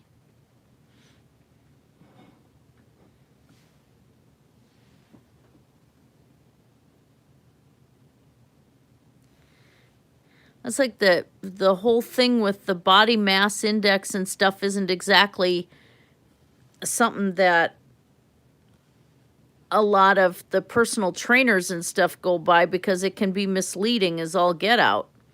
And so they actually go by measuring your fat and stuff too and figuring out your fat content. So just going by general terms like that, you really can't.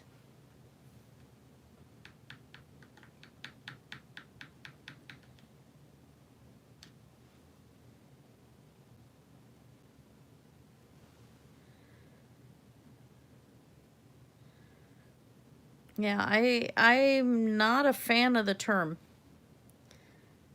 I think that's a little on the ridiculous side.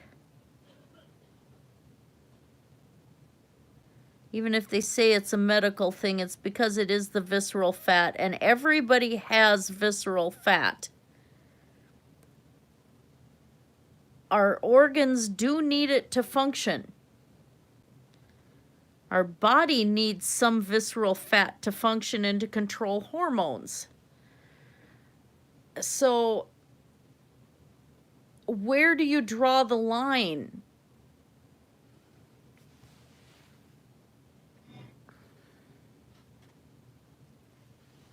I mean, if the person has a risk of diabetes and stuff, yeah. But you can't target areas of weight loss. That is impossible. So doing all these exercises of ab workouts and stuff like that, yeah, you're building the muscle in those areas, but that doesn't mean you're going to lose the fat in those areas. So, you can't control where fat loss happens. You can help it overall on your entire body, but that's all. You'll lose fat where you lose it. And so what they're trying to do, this is another, essentially a scare tactic.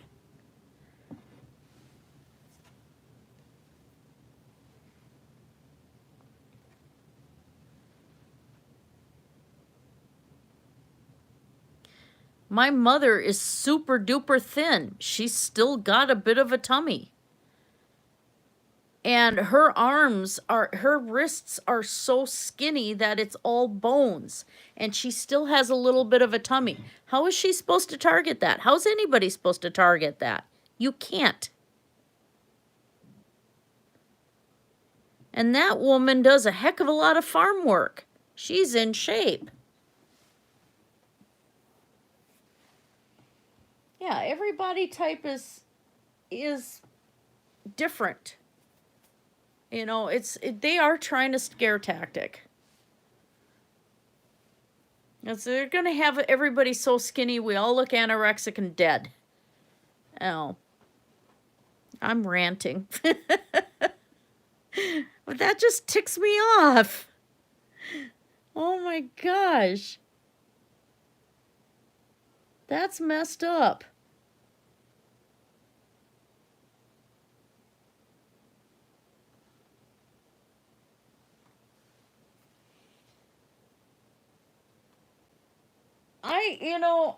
Freely's shoulders bother me. She's so skinny, her shoulders bother me. The way her clavicle meets up with her shoulder bones and stuff, she's too thin on the top. But overall, I don't think she looks that bad. I think she was a lot prettier 10 years ago.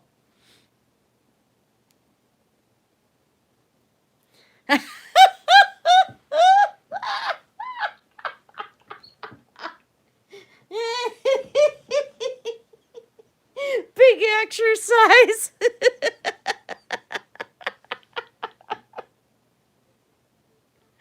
I love you, sweetie. You're awesome.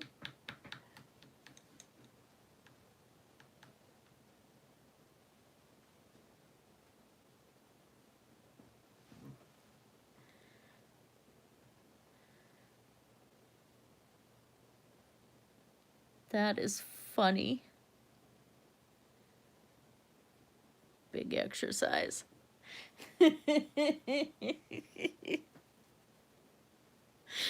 Oh gosh.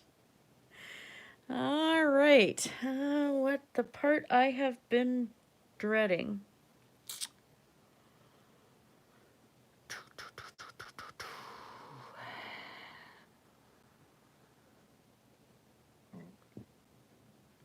I have to work on his face.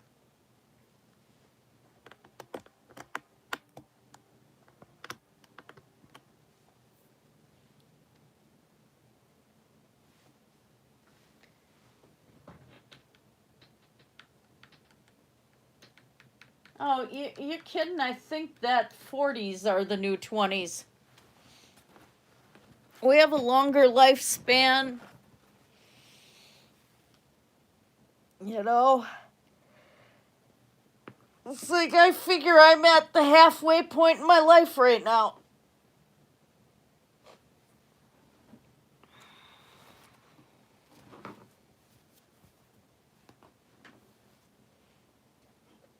If it weren't for the damage I've done to my body over the years, I'd say that I'm in my new 20s right now.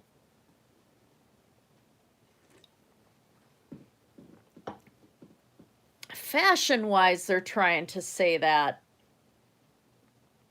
And, you know, because the fashion industry controls a lot. That's where I think that skinny fat thing is. Mudbrooker, you're awesome. But anyway, I think the fitness or not fitness industry, the fashion industry is behind a heck of a lot of stuff.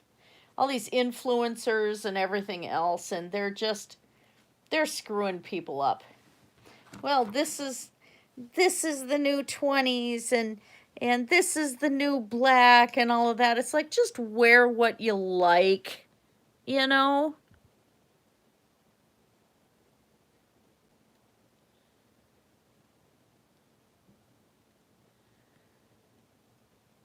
As long as you don't have a bare naked bum for the world to see out in public, I guess you're all right, you know?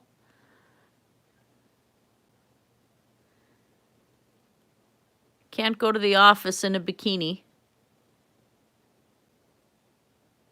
Would make a casual day at the office entertaining, but yeah.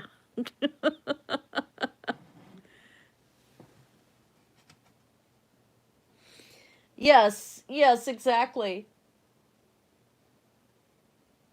I am actually on estrogen because they removed everything, so I've been forced into menopause early. So I get estrogen so that I don't go into full-blown menopause, because it is too early for that. And over time, they'll taper the estrogen down as they, you know, have me go through a more natural progression on menopause. Okay, now Santa's going to need some brighter eyes here. I'm going to go with blue, and I'm going to go with pale blues, and this is in part because I want that magical quality.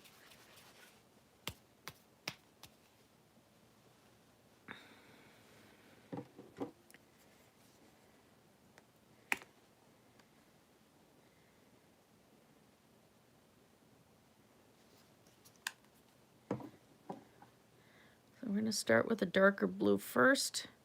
I'm going to do his iris after I get the cornea work laid in.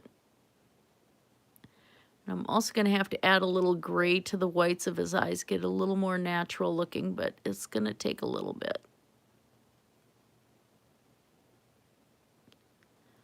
And the tricky part is to not make Santa cross-eyed.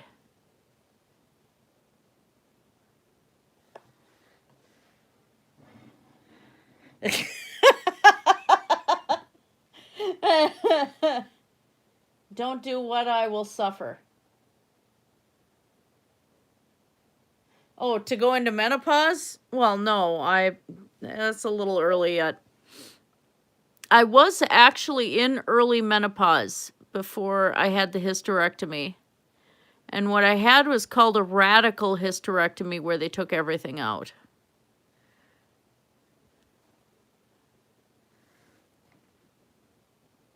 So I have no ovaries in or anything.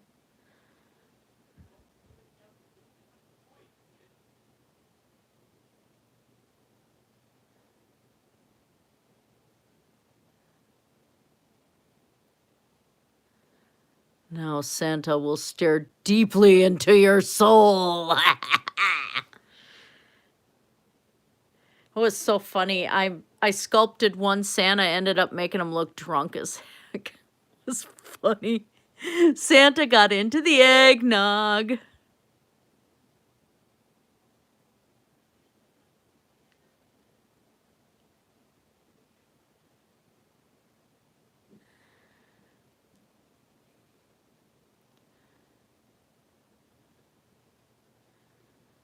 It just amazes me. This actually is such a beautiful sculpture. There's so much detail here.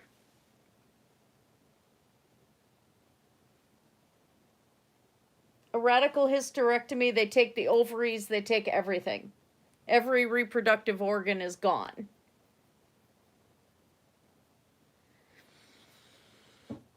And on the bigger bone people, I have no clue.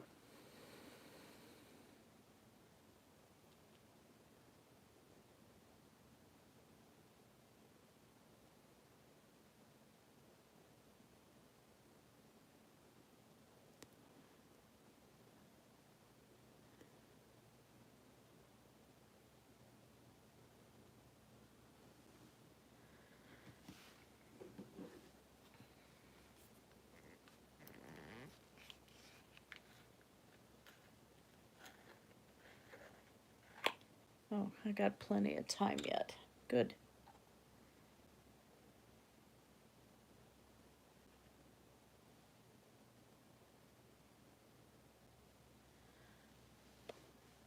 Oops, don't bump the...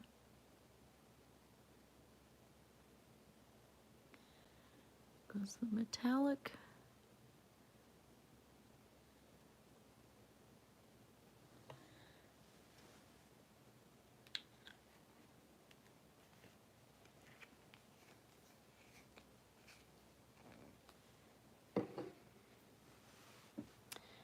Right, we're gonna go back over to the gray. Yeah, they do. It's not a myth.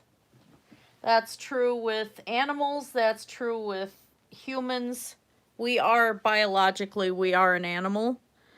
I want to make that clear. Some people like to throw the religion thing into it, and it's like, no, biologically, we are an animal, just, deal. But yes, wider hips mean a wider birth canal. The bones are not blocking the way for the baby to get out. So yeah, there's some women that they're so narrow they have to have a C-section. Well, yeah. I just had 2 bigger babies. Yeah, I used to have the classic hourglass figure when I was in high school. So I had the 27-inch waist, but I still had the wider hips, and yeah. Now I just got a butt like a quarter horse.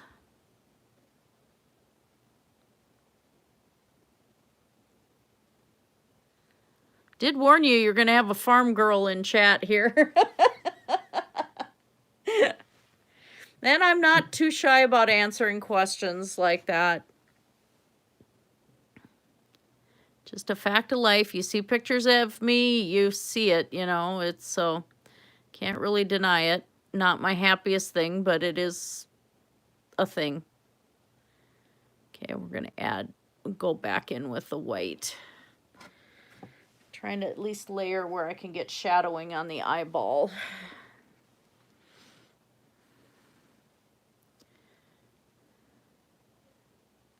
Tiny brushes.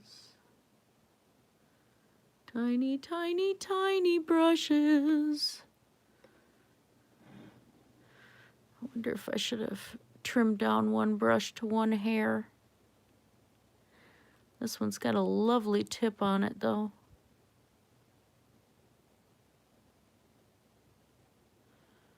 Eyes are tricky. You gotta get eyes just right. Okay. Well, you're going to fall in love with who you fall in love with. You can't force that. I'll tell you that right now. You're going to meet somebody who's just going to knock your socks off. And you're going to be accepting of their body type regardless, you know.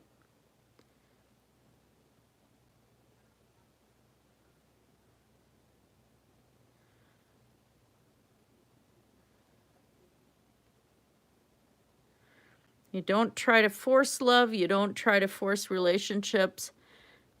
It's going to happen when it happens, when the time is supposed to. And it'll come out of left field. You will not expect it when it happens. But I've given my kids this same advice. You have somebody there because you want them there, not because you have to have them there. Them becoming part of you is going to happen in the long term, but you want to make sure that you're not so dependent on the person that you can't function without them. Emotionally, where they've got a hold of you and they have control of you is what I should say. You don't want somebody to have control of you, and you don't want to be in control of them. You want to have a give and take relationship, and that's going to come about how it comes about. And I think that's where a lot of people make mistakes. Well, I'm going to change this person. I'm going to fix this person.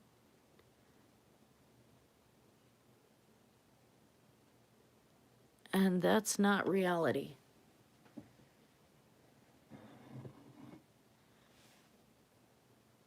That looks pretty decent right there. Did mention eyes are hard, right? Oh, I gotta be careful. I'm bumping the phone again.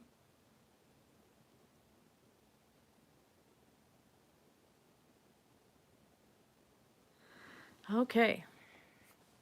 Now I'm gonna get his irises in. Mudbrocker!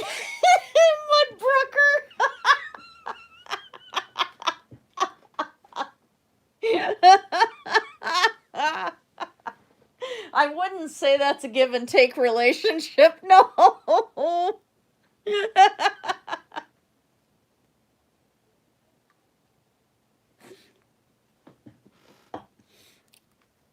Yes, we are in the land of warped sense of humor.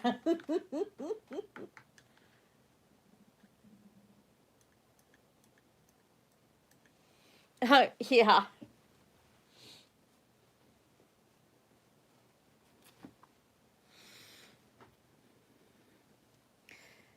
No, it won't be a matter of settling. It's going to be a matter of, like I said, somebody is going to just make you go, whoa.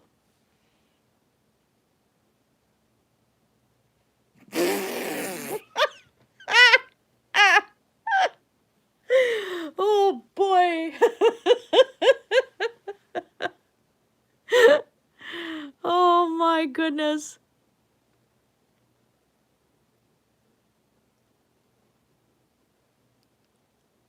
I love you guys. You're awesome.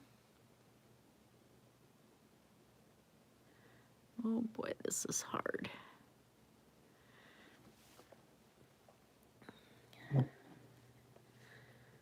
This ain't easy. Okay, phone, stop being in my way.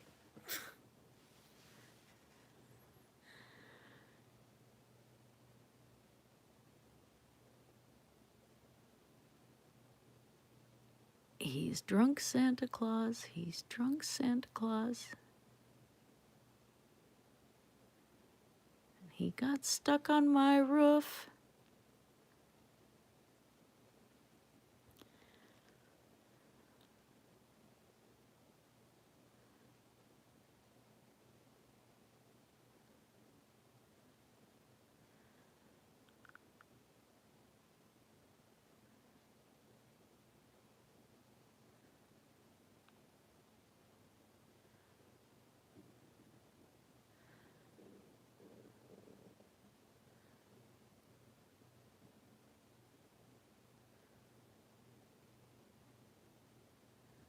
Let's not make Santa a drug addict.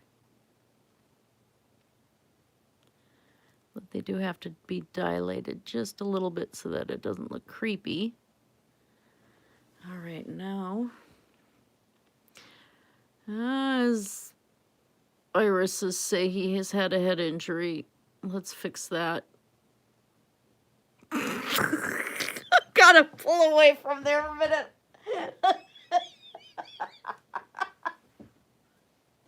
No Santas with closed head injuries. I have way too much medical knowledge than is safe.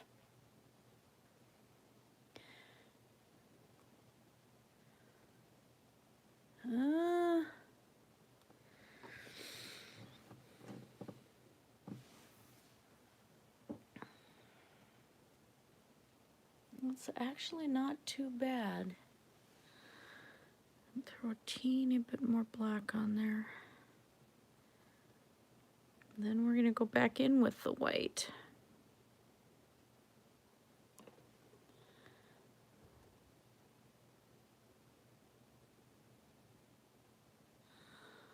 The problem is in this sculpt that he has one eye partly closed.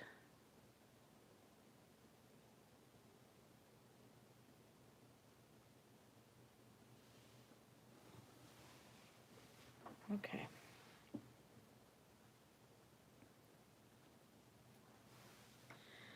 I'm going to go back in with the light gray. Well, you know, he still has eyelashes, so I could go a little darker and shadow his eyes a little bit more.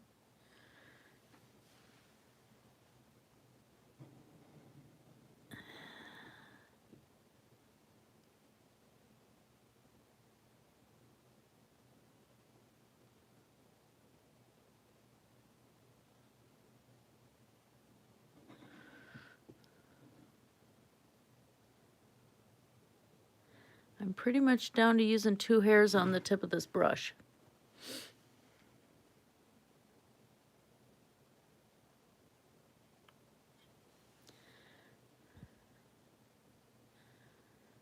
Oops, sorry you guys can't see, just a second.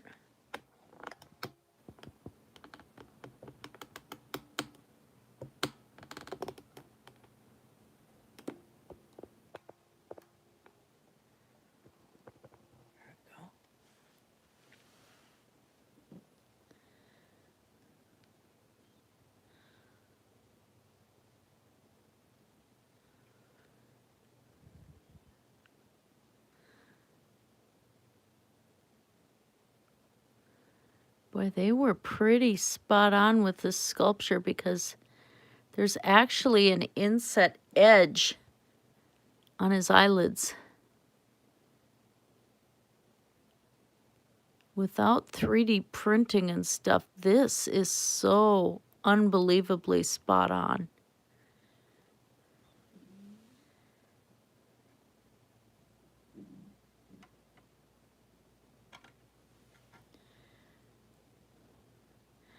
So what I'm trying to do right now is get under that edge.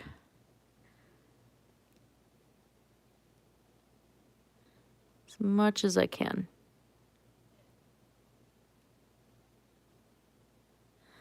Yeah, I'm going to have to darken there a little bit.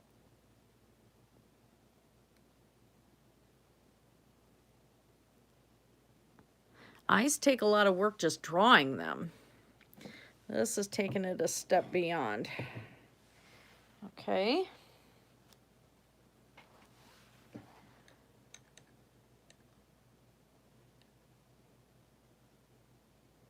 I think I'm in middle age right now at 52.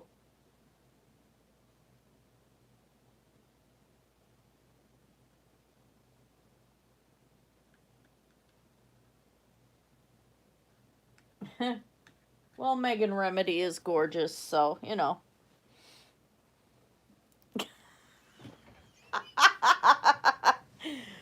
Woo!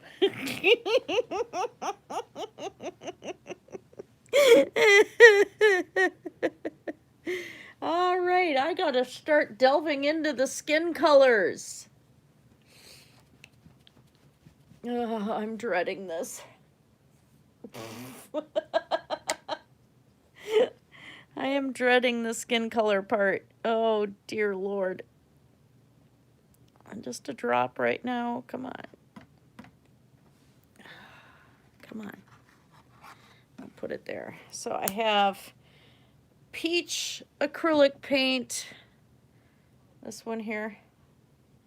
Oh, Sea Siren Janine is gorgeous. And she's not extremely skinny. She's not skinny fat or anything like that. She is just unbelievably hot.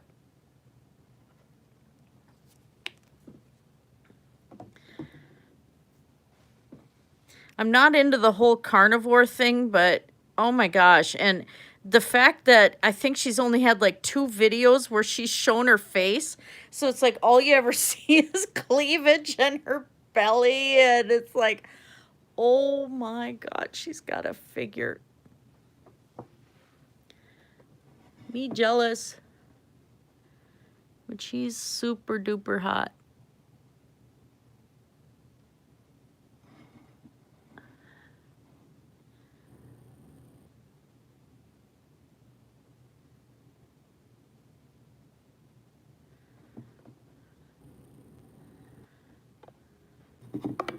When I get the weight off, I'm going to have so much loose skin that there's no way I'm going to see a figure like that again.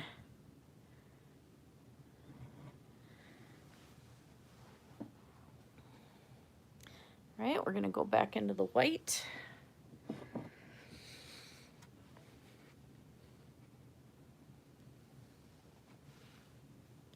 I'm not going to do his eyelashes until I get his skin the color laid in.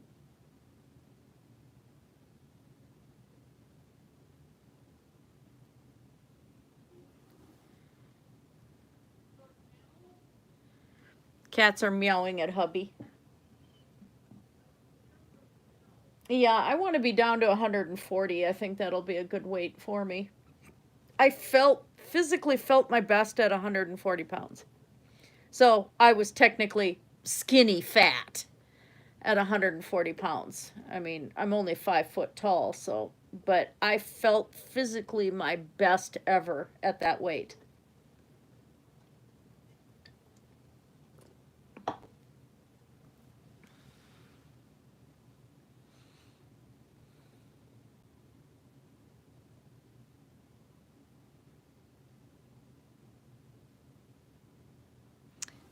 I gotta renew that white. I can't get it to drop on there.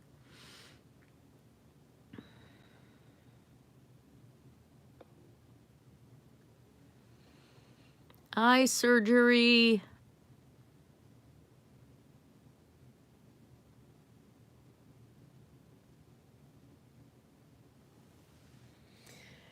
There.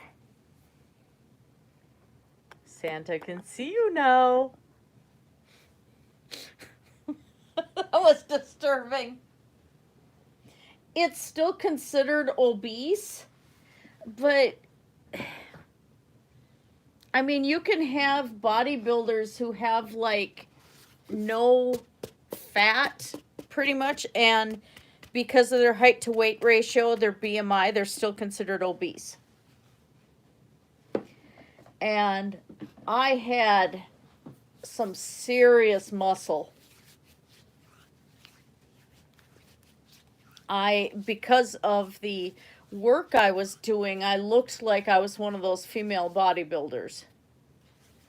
And I know I'm not going to get to that point. I can't lift with my shoulders and stuff like that. And plus, I'm not allowed to lift over 30 pounds anymore. But I know I'm not going to be in that shape. But it was a comfortable weight.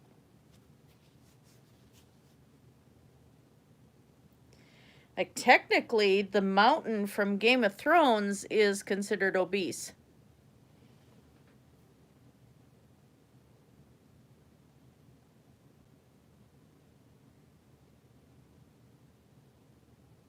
Okay, I'm confused. Yes, he will watch you even when you're sleeping. He will be there in your dreams.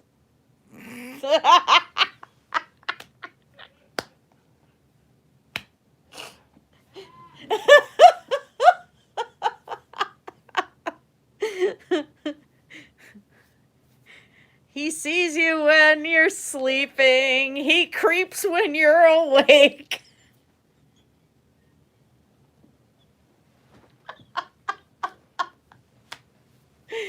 Oh man, these streams get really disturbing.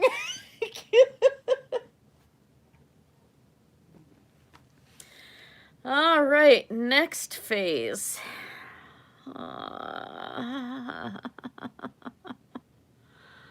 Let's see, where is his hair laying?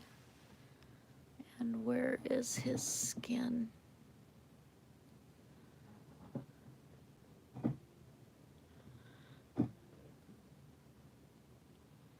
That looks like there's a lot of hair coming down that way. Yeah, that's hair that way too. So not as much skin as I was worried about. Now I gotta figure out.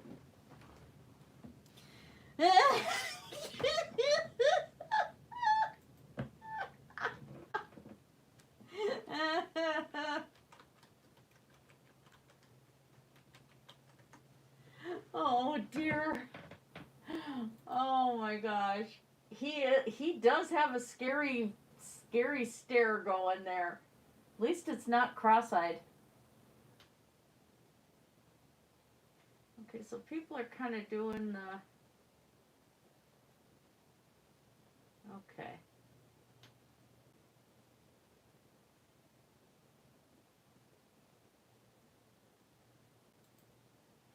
Oh boy, Walmart's got a terrifying, awful, hideous. This thing is a nightmare, guys. I was looking at how other sculptors have done the mouths. This one will give you nightmares. Sweetie, we're not getting this one for your dad.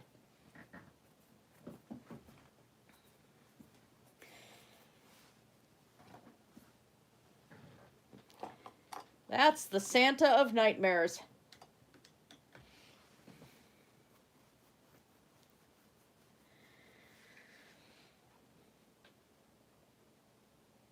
Oh, Tuesday's pretty.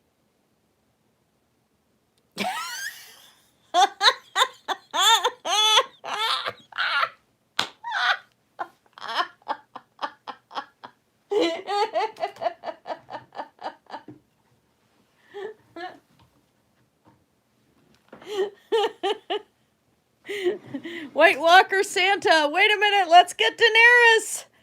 Vroom.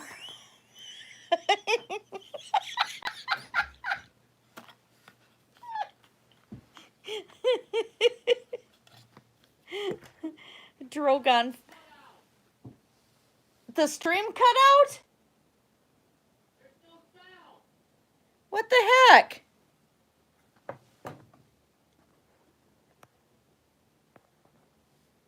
All right, do I have sound?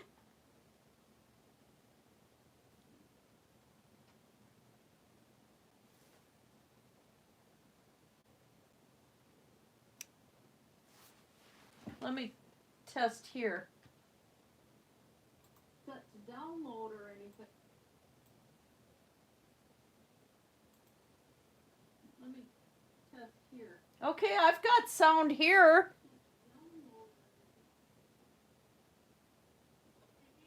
Yeah, it's you, sweetie. Okay, I've got sound here. Yep. It's hubby. Anyway, Drogon fits in the palm of my hand. Look at that, my pretty dragon. There he goes. We took care of the White Walkers. Although Daenerys was worse than the White Walkers, but you know.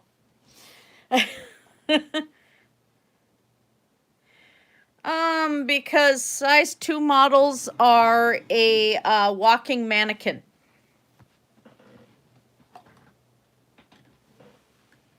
And that's not the sign of health. They are a walking mannequin.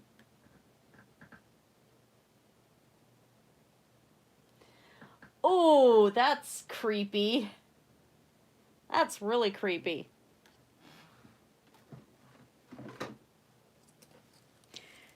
Now, other than my hubby, can anybody tell me what this is?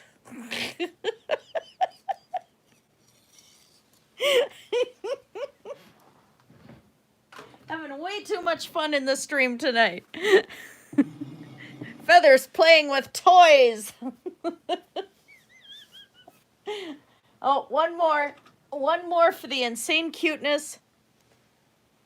Santa brings you a little hamster and a donut. And there's his wiggly bum. That's a squishy. Yeah, this was a rare squishy, actually.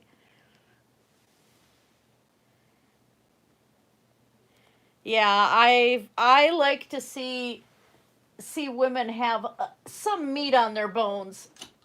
You know, I want them to look healthy. Although some women are very healthy and very skinny, so you know it depends. But yeah, I just like to see them with a little bit of meat on their bones. Okay, what are we doing here?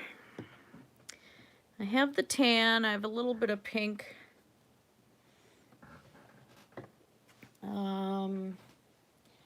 I hate painting skin. I'm procrastinating. I really dislike painting skin tones. Not my favorite thing. Sorry, I'm just going to lay in the base coat right now. The Santa the White Walker. Well, I was going to do his mouth first anyway. Oh, I don't have any red.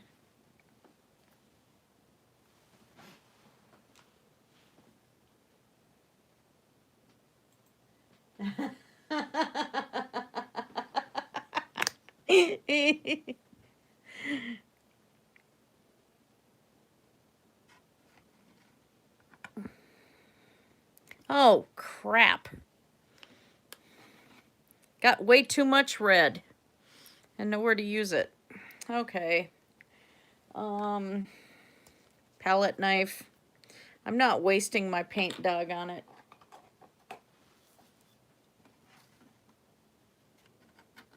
Scoop it with a palette knife and put it back in the container. Especially the paints I get from Target, they're extremely thick. They're a beautiful craft paint, but they come in little jars. And so I've taken, instead of painting with a palette knife, I use it to scoop paint in and out of containers.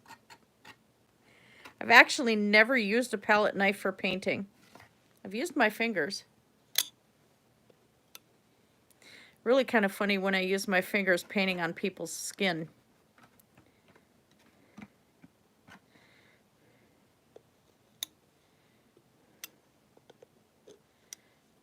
Okay.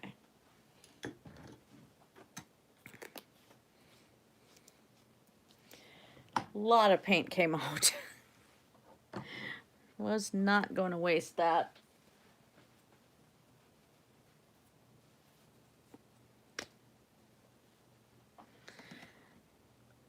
Well, I think in my case, I'm probably always going to be a little heavier.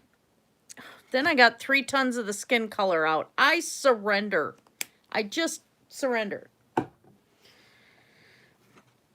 Especially when it's paint that I paid like $3 for 5-6 jars worth. I guess I can stop being that picky. And Walmart gets this stuff on sale for 50 cents a jar, and I should behave myself.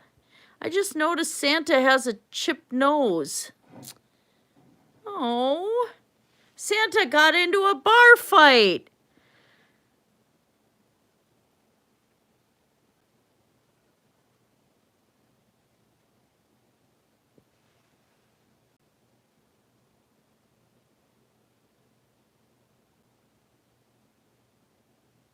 Shame on him. Naughty, naughty boy.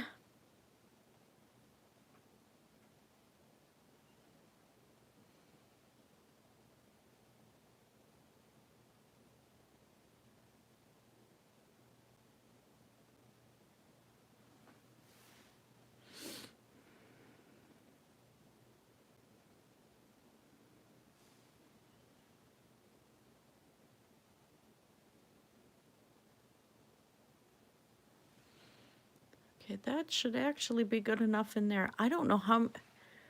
Oh, shoot, I did not realize his nose was chipped. Oh, crap.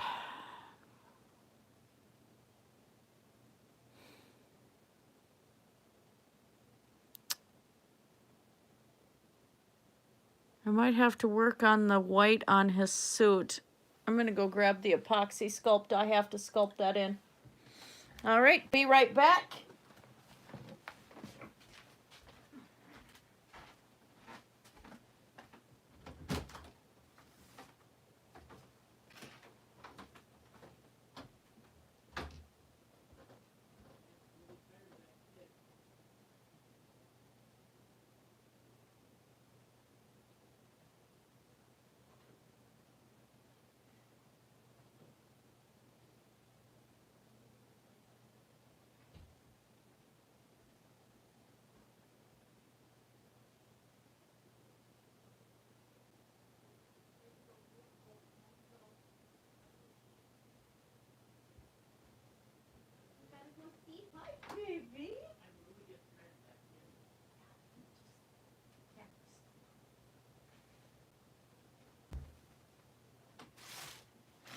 Does everybody want to see Mama's baby? I bet we kind of want to see Mommy's baby, and she's been really wanting to come in here. Huh. Shall we flip the camera around a moment? Where's Mama's baby? Well, actually, you're Daddy's baby, but I've got to have people see how big the girl's getting. Yeah, how big is the girl getting, huh? Huh, Joe? He's a pretty kitty. She's a pretty girl, yeah. Oh, Mommy, I'm not a camera hug. I went down. Rhinoplasty.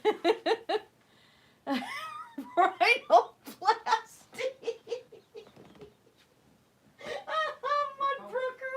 Here comes the rest. Oh, I got more cats. More cats.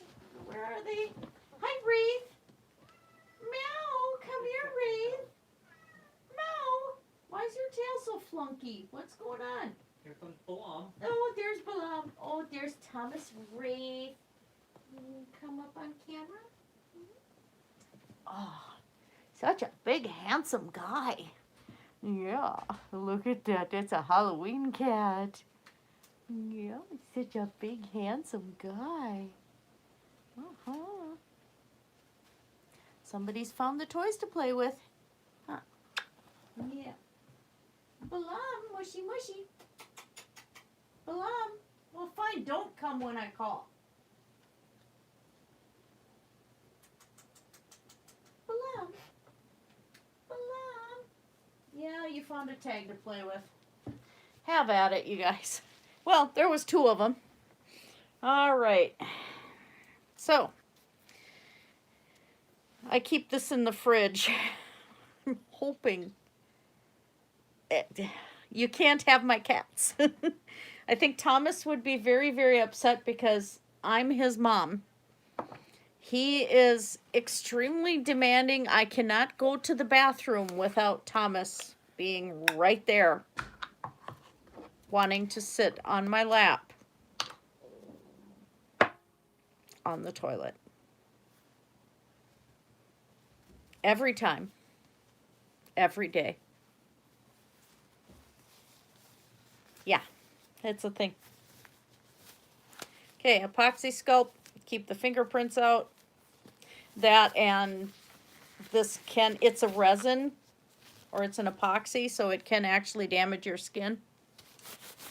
I'm going to see if I can get some of this. One of these is a hardener and the other one is the actual modeling compound. Well, like the cat cares, you know. But yeah, I've had cats accidentally fall in the bathtub and stuff. Okay, so I want just a teeny bit. So you have to have exact size to get this to work just right. And sometimes this works and sometimes it doesn't. I'm hoping this cures because this room is cold.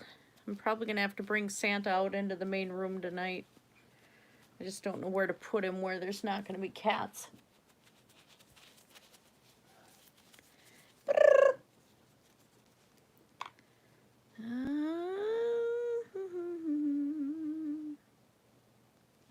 Sorry, eyeballing to see if I got the right size here. What I am going to have to do is just start using the kitchen scale for this, so I get it exact.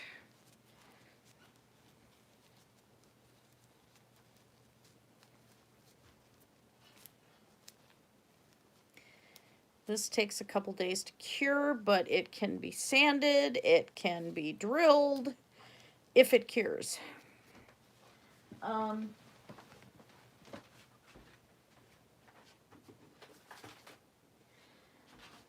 Like this one here is gonna be Princess Luna. So I had to cut off the hair and resculpt the mane and stuff. And this was an older portion that sculpted just fine. Some of this in here didn't cure. So I have to take a whole big chunk of this out and redo it. And I had mixed it exact, but it was in a cold room when I was trying to cure it, and so it didn't cure.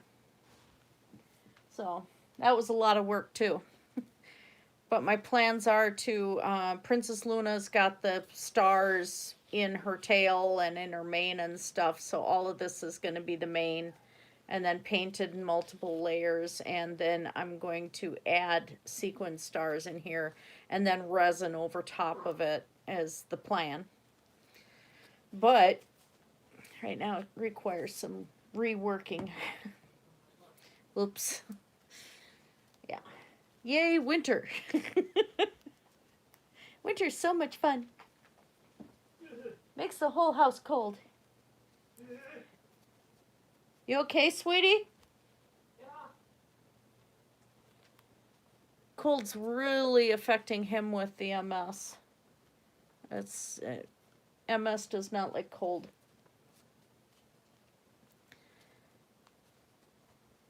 You know, you guys are not staying in this room, right? This is not a permanent thing.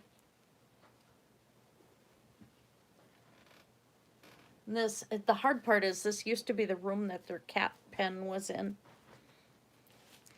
All right, I'm gonna see. I think I got this mixed enough.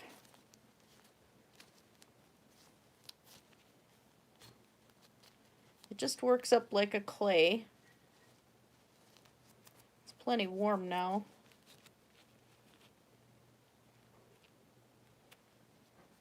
And so the two pieces I did are now into this. I may have to give him a larger nose and then file it down a little bit. What's going on back there?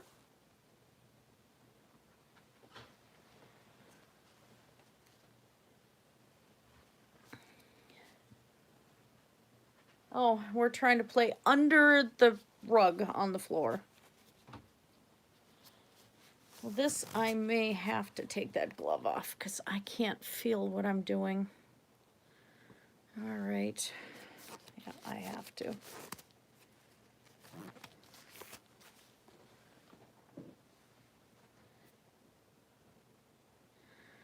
Yeah, you think about it, Santa knows when you're sleeping and knows when you're awake, so more than just my cat sees me without clothing.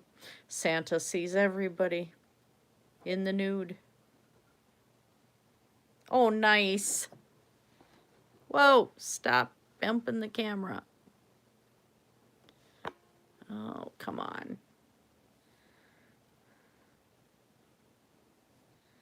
Hope I can get this to stick on there. Such a small amount.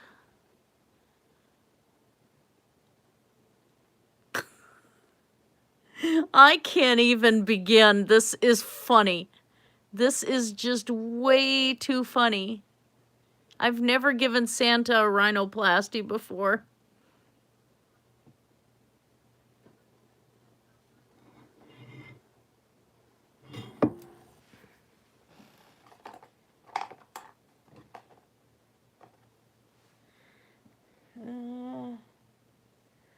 Yeah, that brush will work.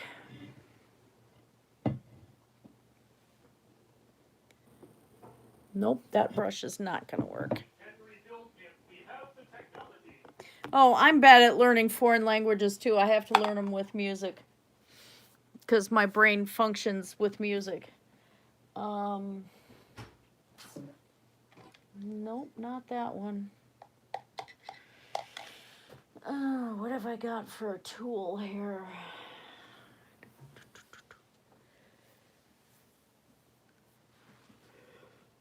How about this brush handle? Oh, that one's better. Oh, yeah.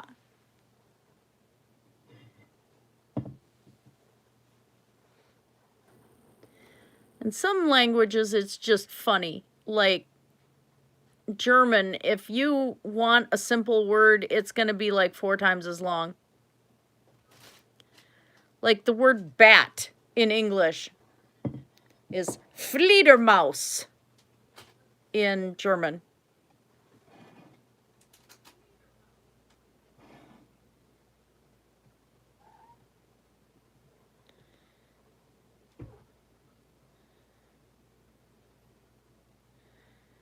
Okay, that should. Let's not give Santa a massive beak here.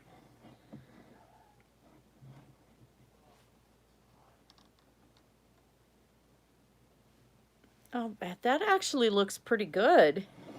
Let's check the other side. I'm a surgeon.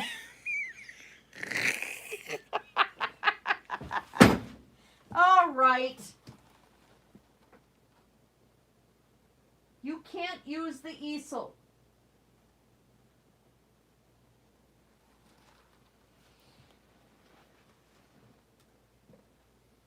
Like a surgeon, ooh, operating for the very first time. Yeah, I think that's good. We can rebuild him. We have the epoxy. Swolenormous is funny. I like him a lot. His body's nice. He's got an epic beard. He's handsome in an odd way. All right. There's one under there. There's one here. I haven't shown her on camera yet. You can put that back in the fridge for me, love? Yeah, I can, sure. Whoa, careful. I got it. All right. Let's turn the camera around. Let me get out. I got Santa's nose worked out really well. Now, come here, Heiderfloof. Das ist ein Heiderfloof. Come here, baby. You're the one they haven't seen. Yeah. Oscar's hiding away. Wraith, move. Oh my gosh, it's like I have 4 cats. And there's Balam. Why'd you shut the door? I have a cat in here. Because you only got one and you can put her out here. Oh, okay. Balam. Oh, she knows the door's shut. You can say hi to people? You're not a ham like Oscar. She's so pretty. And there's the flu. Whoa. Maine Coon. All right, little girl. Let's go. Go play with Wraith. And instead she fluffs at her sister. Oh dear. Those are my children.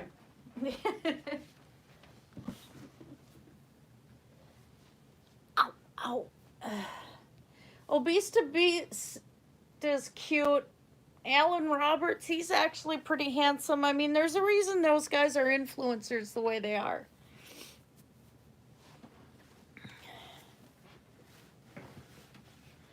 Okay, so what time is it? 9:12. I'll work on the snow some more.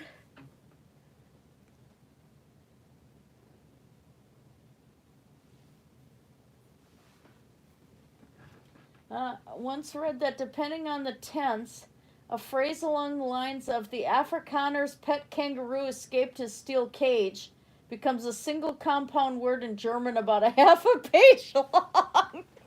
Yeah. Oh, yeah. Well, what got me laughing was Animaniacs. They have the friendship song with the German guy, and part of the song, the line ends with Der schönes Schnitzelbank, which actually translates to the beautiful Wiener Wall, and I'm still wondering, because the Berlin Wall was still standing at that point, and I'm wondering if that was referring to the Berlin Wall, and they were calling it a Wiener Wall, or a big wall of wieners.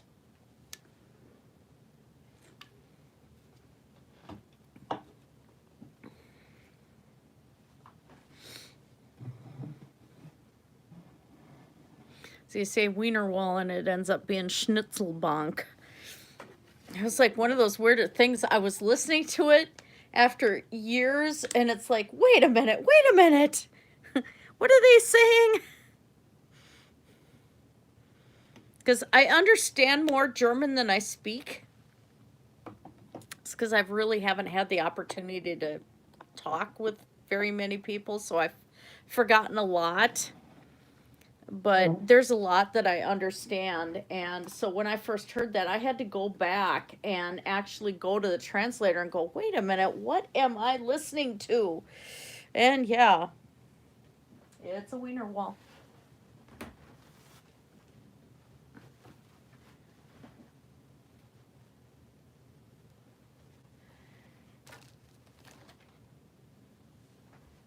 All right.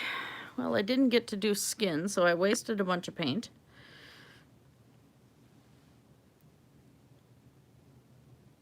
Gonna start working on his sleeves.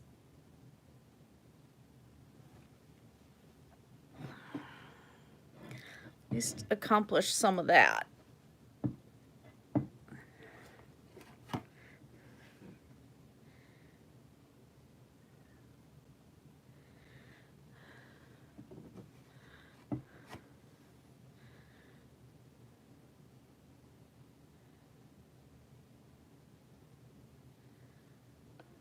Whoops. Gentle feather, do not knock the camera. Do not bang your guests into oblivion by shaking them. Boy, that just sounded really off. What the heck was I saying?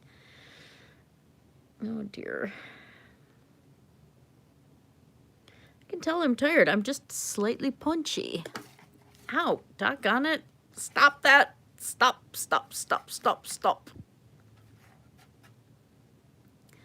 I might take a little bit of that metallic Target pale blue, that sky blue I got, and do some lowlights in this, but it might not be today. I just want to get the base coat in.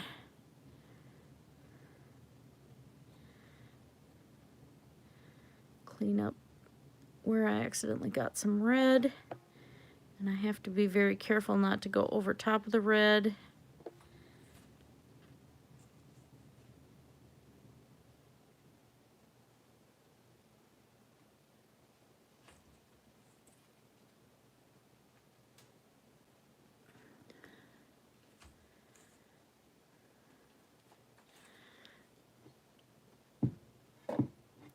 that's that side cleaned up. I did a decent job on his nose. I am so happy.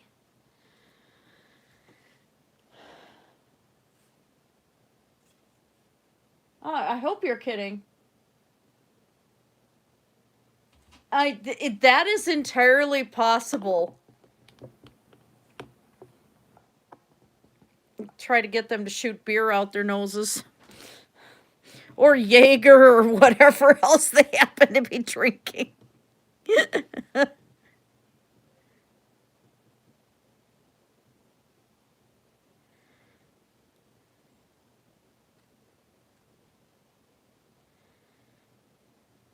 Or at least make them go, wait, what? What did I just hear? Yeah, that was my response.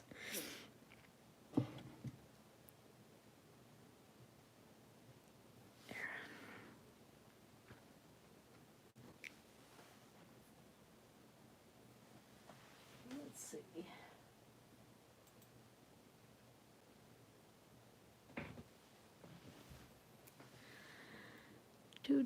Where are we? Well, let's go and get this paint Santa's singular ball.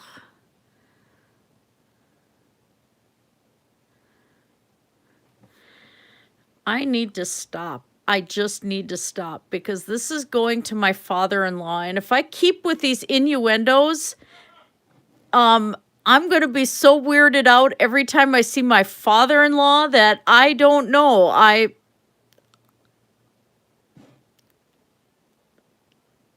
It just, that's going to be really weird.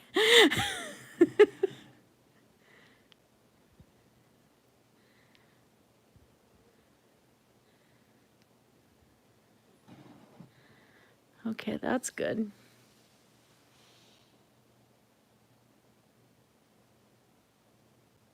Yeah, let's not go into that sort of thing because you got to realize, Sadie, part of the part of the problem, Sadie, is that I can get the stream taken down or get my channel in trouble for things that commenters say in live chat.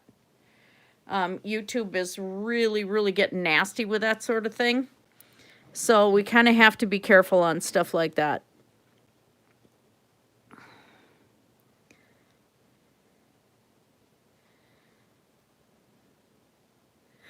That does sound like a good band name, though. Santa's singular ball.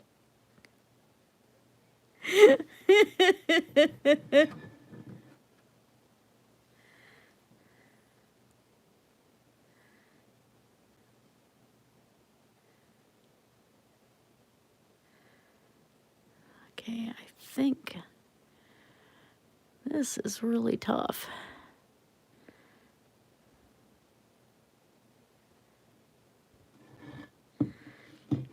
I love that they put the cut in the back of the sleeve here, though. I said there's so much of this sculpt that is just wonderful.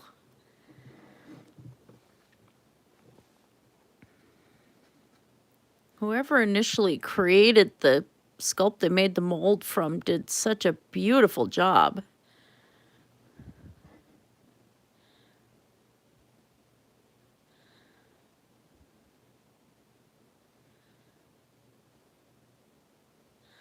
I commend them because this is fantastic.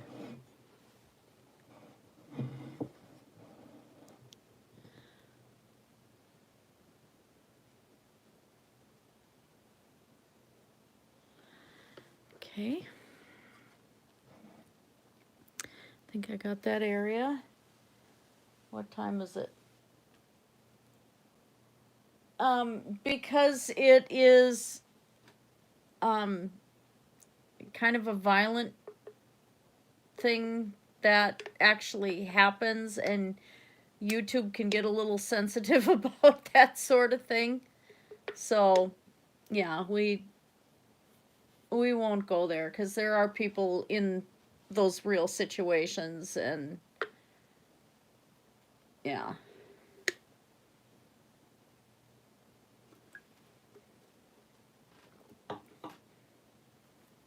And I know you know, that we've had kind of the smattering of inappropriate jokes here tonight, but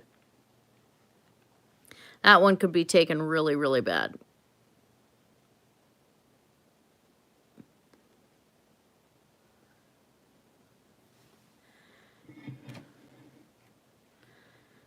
We've had a beyond smattering of inappropriate jokes, but I'm just as bad as everybody else that way.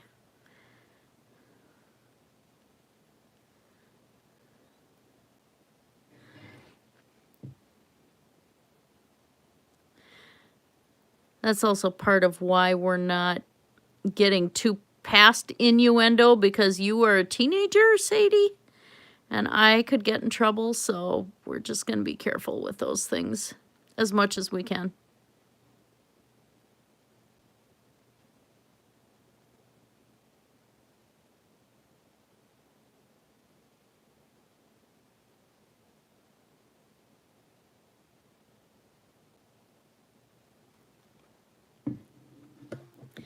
We're getting that cleaned up. Well, you know, YouTube's a private company and they set the rules. So, you know, what do you do?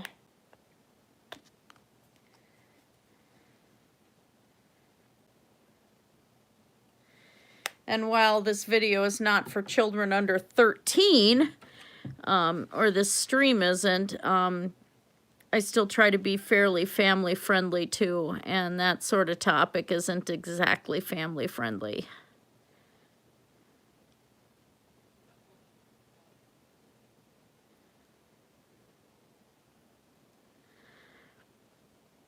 Some of our viewers may have been in that kind of situation and or similar situations. And the one holding the stream has been in similar situations, so it's not something I'd like to really have jokes about. So sorry about that.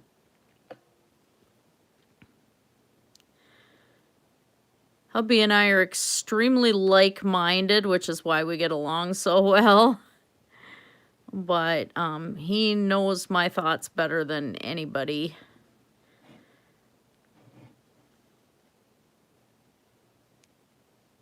He's always been shocked about a lot of the things that I've been through over the years.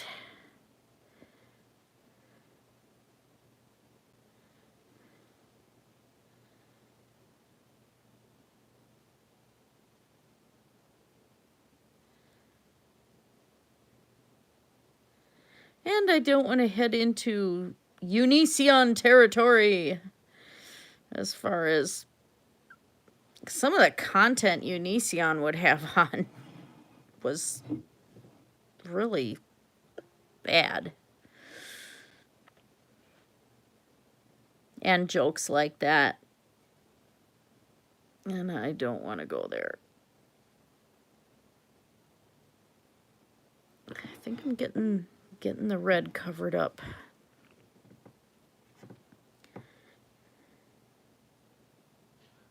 Hey, I should paint this whole thing white and start over again. Just kidding. I'd cry.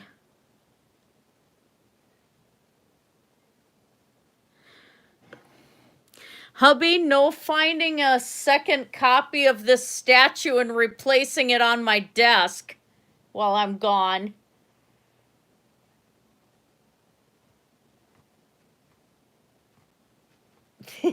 That would be something that my husband would do.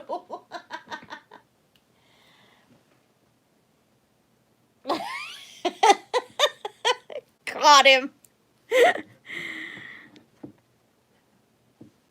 Yeah, a lot of irate Alex is planning backups in case of problems. You know, a lot of people are. I have backups too, just in case, but I'm not overly worried.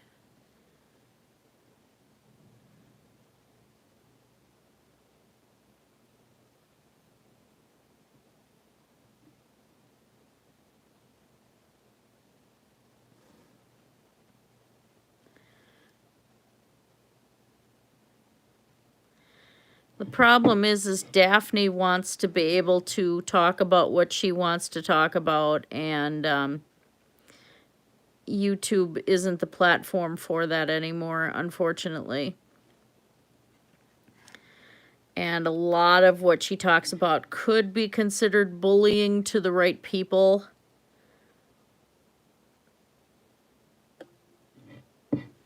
And they'd be so fast to report her.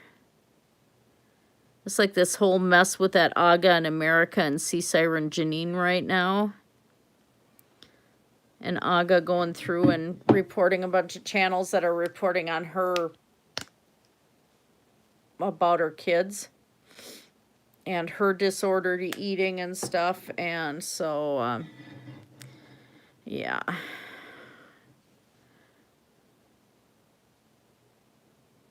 YouTube's going a little overboard on what's considered victims right now.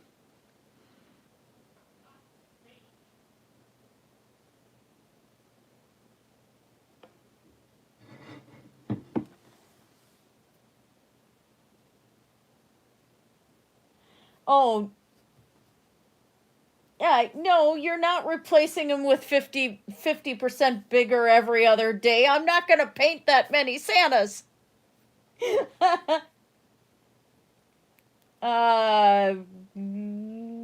What? That's a weird question.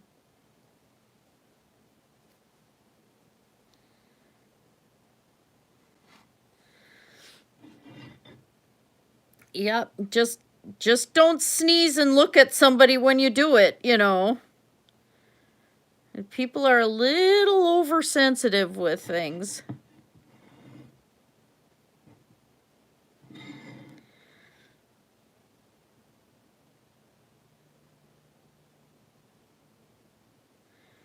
Now you have like Chantal and stuff who are really playing the I'm being bullied card really bad.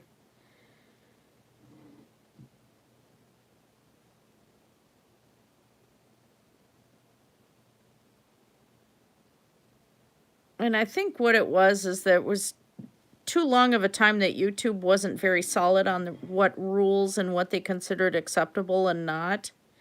And so now it's all coming to a head and everybody's freaking out.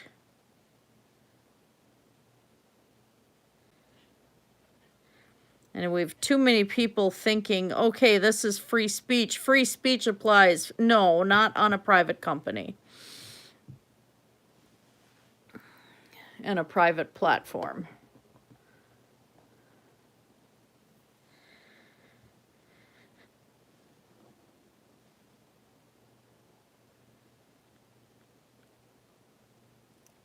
Just gonna layer the rest of this base coat in before I have to start getting ready for work.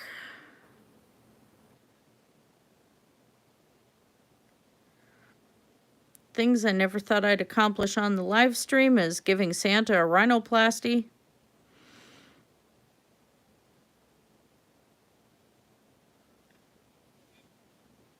Yeah, anyway, YouTube was the wild, wild west for quite a while, and that's kind of ending.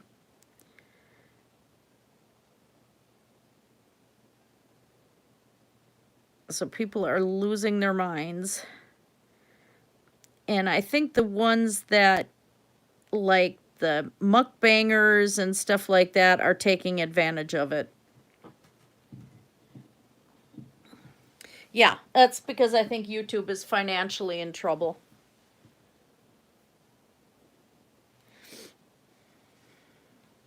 I really think that's behind a lot of this.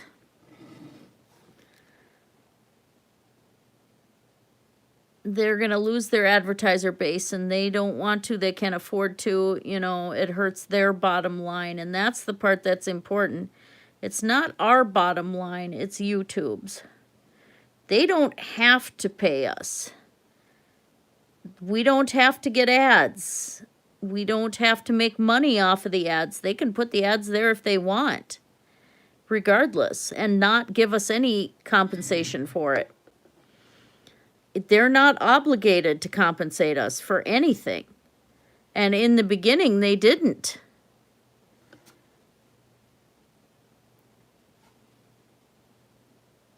And people are forgetting that.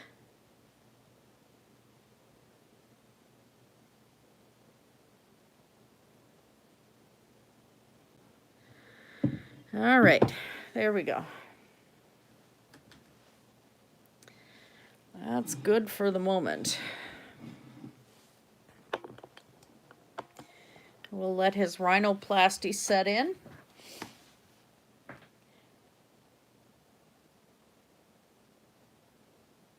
Yeah, I think Mudbrooker's got it right. Well, Adpocalypse really hurt them. They lost a lot of big advertisers. And I know they've taken a hit. But, you know, I don't know how big of a hit. And I think they're just trying to not only recover their losses from that, but I think they're trying to prevent any future problems. And especially now with this whole thing with COPPA, with the ads being directed at children on videos that were supposed to be for children, which is still happening. YouTube took another hit. And if they keep taking too many hits, they're not going to be profitable.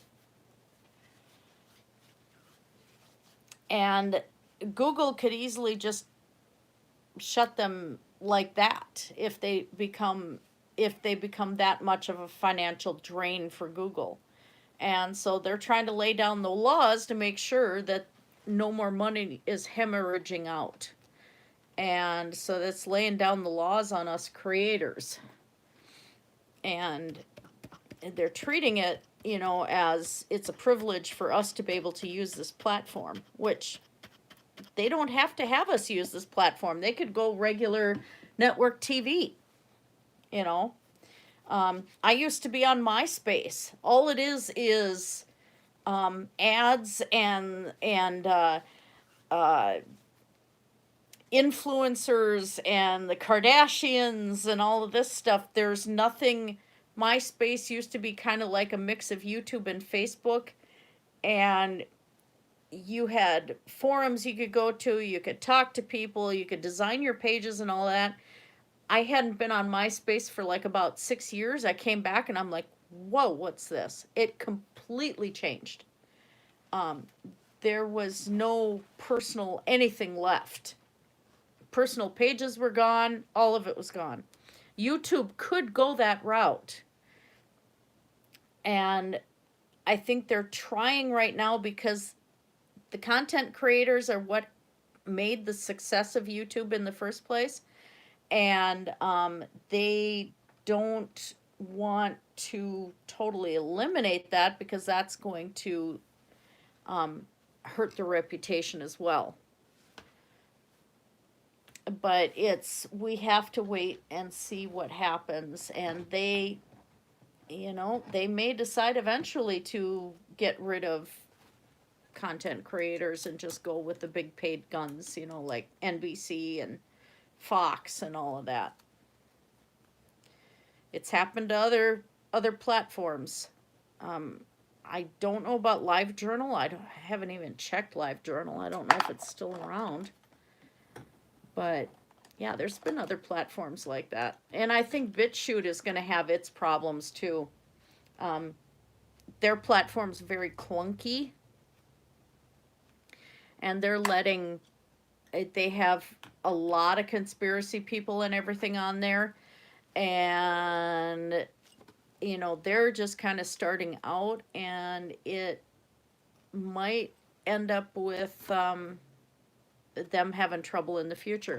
And some of the same problems that YouTube's had in the past. So we'll see. I think UGTube also came into that. This, what is it? UGTube is, it's supposed to be something about free, you know, constitutional freedoms and stuff where everybody can upload and so you get a lot of the bigoted people on there and everything, and they've run into trouble already. So we're Utah Gun Exchange. So I think a part of the problem is that the internet is a new thing. It's still, in the scheme of humanity, it is new. And so, like, the Constitution, they never imagined anything like this. And to how this had grown. And I mean, yeah, the internet's been around for a long time, but our usage of it now and how integrated into our society it is now is still fairly new territory as far as trying to figure out how to enforce laws, what laws to enforce, what laws to create, how to get people to adhere to those laws, and then the marketing aspect and advertising. And now we've got all these influencers out there that are just paid commercials, basically. Actually, I was surprised. I agreed with Frilly the Banana Girl again. She was talking about that Elise. She used to be a raw vegan, I guess. Now it was supposedly did a 30-day carnivore challenge. And it was all an ad for Butcher Box. And the girl didn't even eat meat on camera. And the whole thing didn't show her. It showed her cooking one meal from a video she had done 6 months before. And she was showing before and after pics where the only difference she did is that she stepped further away from the camera to make herself look skinnier. I mean, it was all pretty much filmed on the same day. And it was just an ad for this company that's had a lot of problems on Yelp for sending rotten meat and stuff like that. You have people doing that and targeting people who are easily influenced and people who are looking for answers. Like Sunfruit Dan got removed from the platform because he was trying to get people to drink turpentine and hydrogen peroxide. Those are dangerous. I'm waiting for Fully Raw Christina to get nailed for getting people to drink essential oils, which are dangerous. That's toxic. Essential oils need to be mixed with a carrier oil and then used topically, or just to have in your oil warmer to make the room smell nice. That's all. She's encouraging people to drink it. And these are the problems with YouTube. And yeah, they're the problems with, it used to be jokes about 3 a.m. television. Everybody's asleep and all you get is these ads. And that actually still happens. All these scammers and these religious guys, Peter Popoff and stuff like that, selling these things and selling these miracle cures and everything. And YouTube is the huge platform for that now. And people are getting around not getting AdSense by making deals with these big companies like Elise with Butcher Box. And she's getting a ton of money per video where she advertises them. So those guidelines are still being created.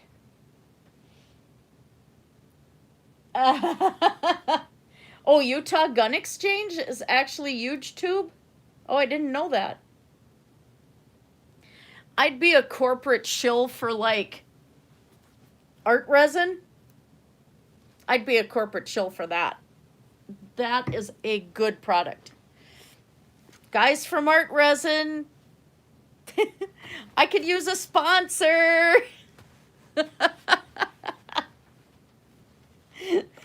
Heck, even Apple Barrel Paints. I could be a corporate shill for Apple Barrel. I could be a corporate shill for Handmade Modern by Target, But some of these people are corporate shilling for products that they don't believe in, but they're getting advertising. Yeah, if it's a product you like, why not? You know? Um, sorry. But a lot of this isn't about honest advertising, and YouTube's not, they hadn't been careful about it in the past, and that's where the problem is coming in. And so now we're watching the growing pains of YouTube, and we just have to wait and see where the changes take us. And if they're not acceptable to us, we move on.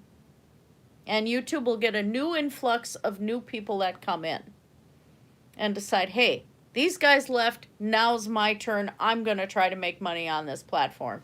And maybe it is that we just have to adapt and adjust, and we'll still be able to make money on the platform.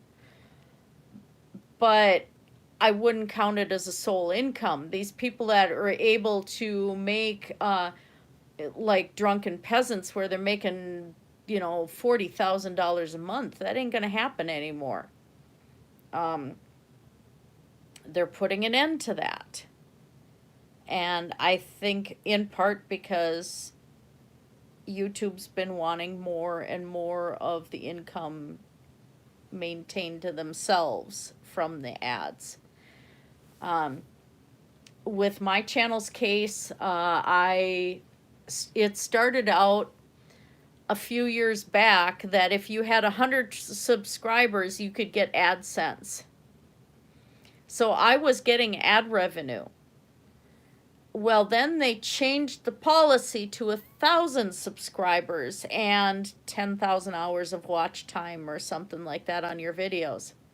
So they, instead of grandfathering anybody in, they just pulled the ad revenue. And it took me quite a while to get it back, because this is not a fast-growing channel, you know. I get a certain audience, you know, and that's fine. But that's what happened there, and that happened to a lot of creators that were just small creators. So now everybody's scrambling to get the big bucks in and get the big amount of views in, and that's where the reaction channels really became worse and worse and worse. And I do agree on some respects with Shani. Excuse me a minute.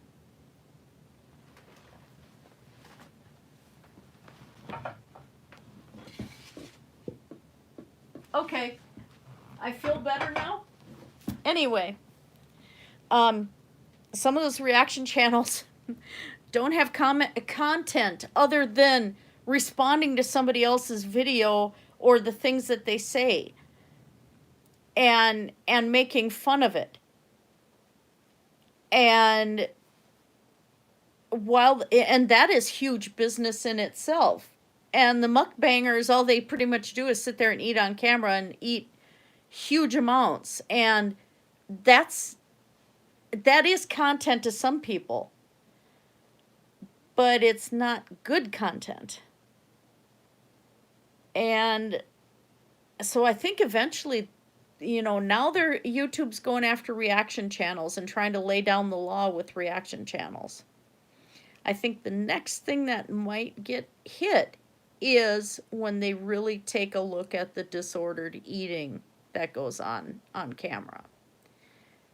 They may turn around and have to say, okay, if you're going to eat on camera, you need to put a fetish label on it. And they may have an option on your upload, is this related to adult content, as far as, is this part of this?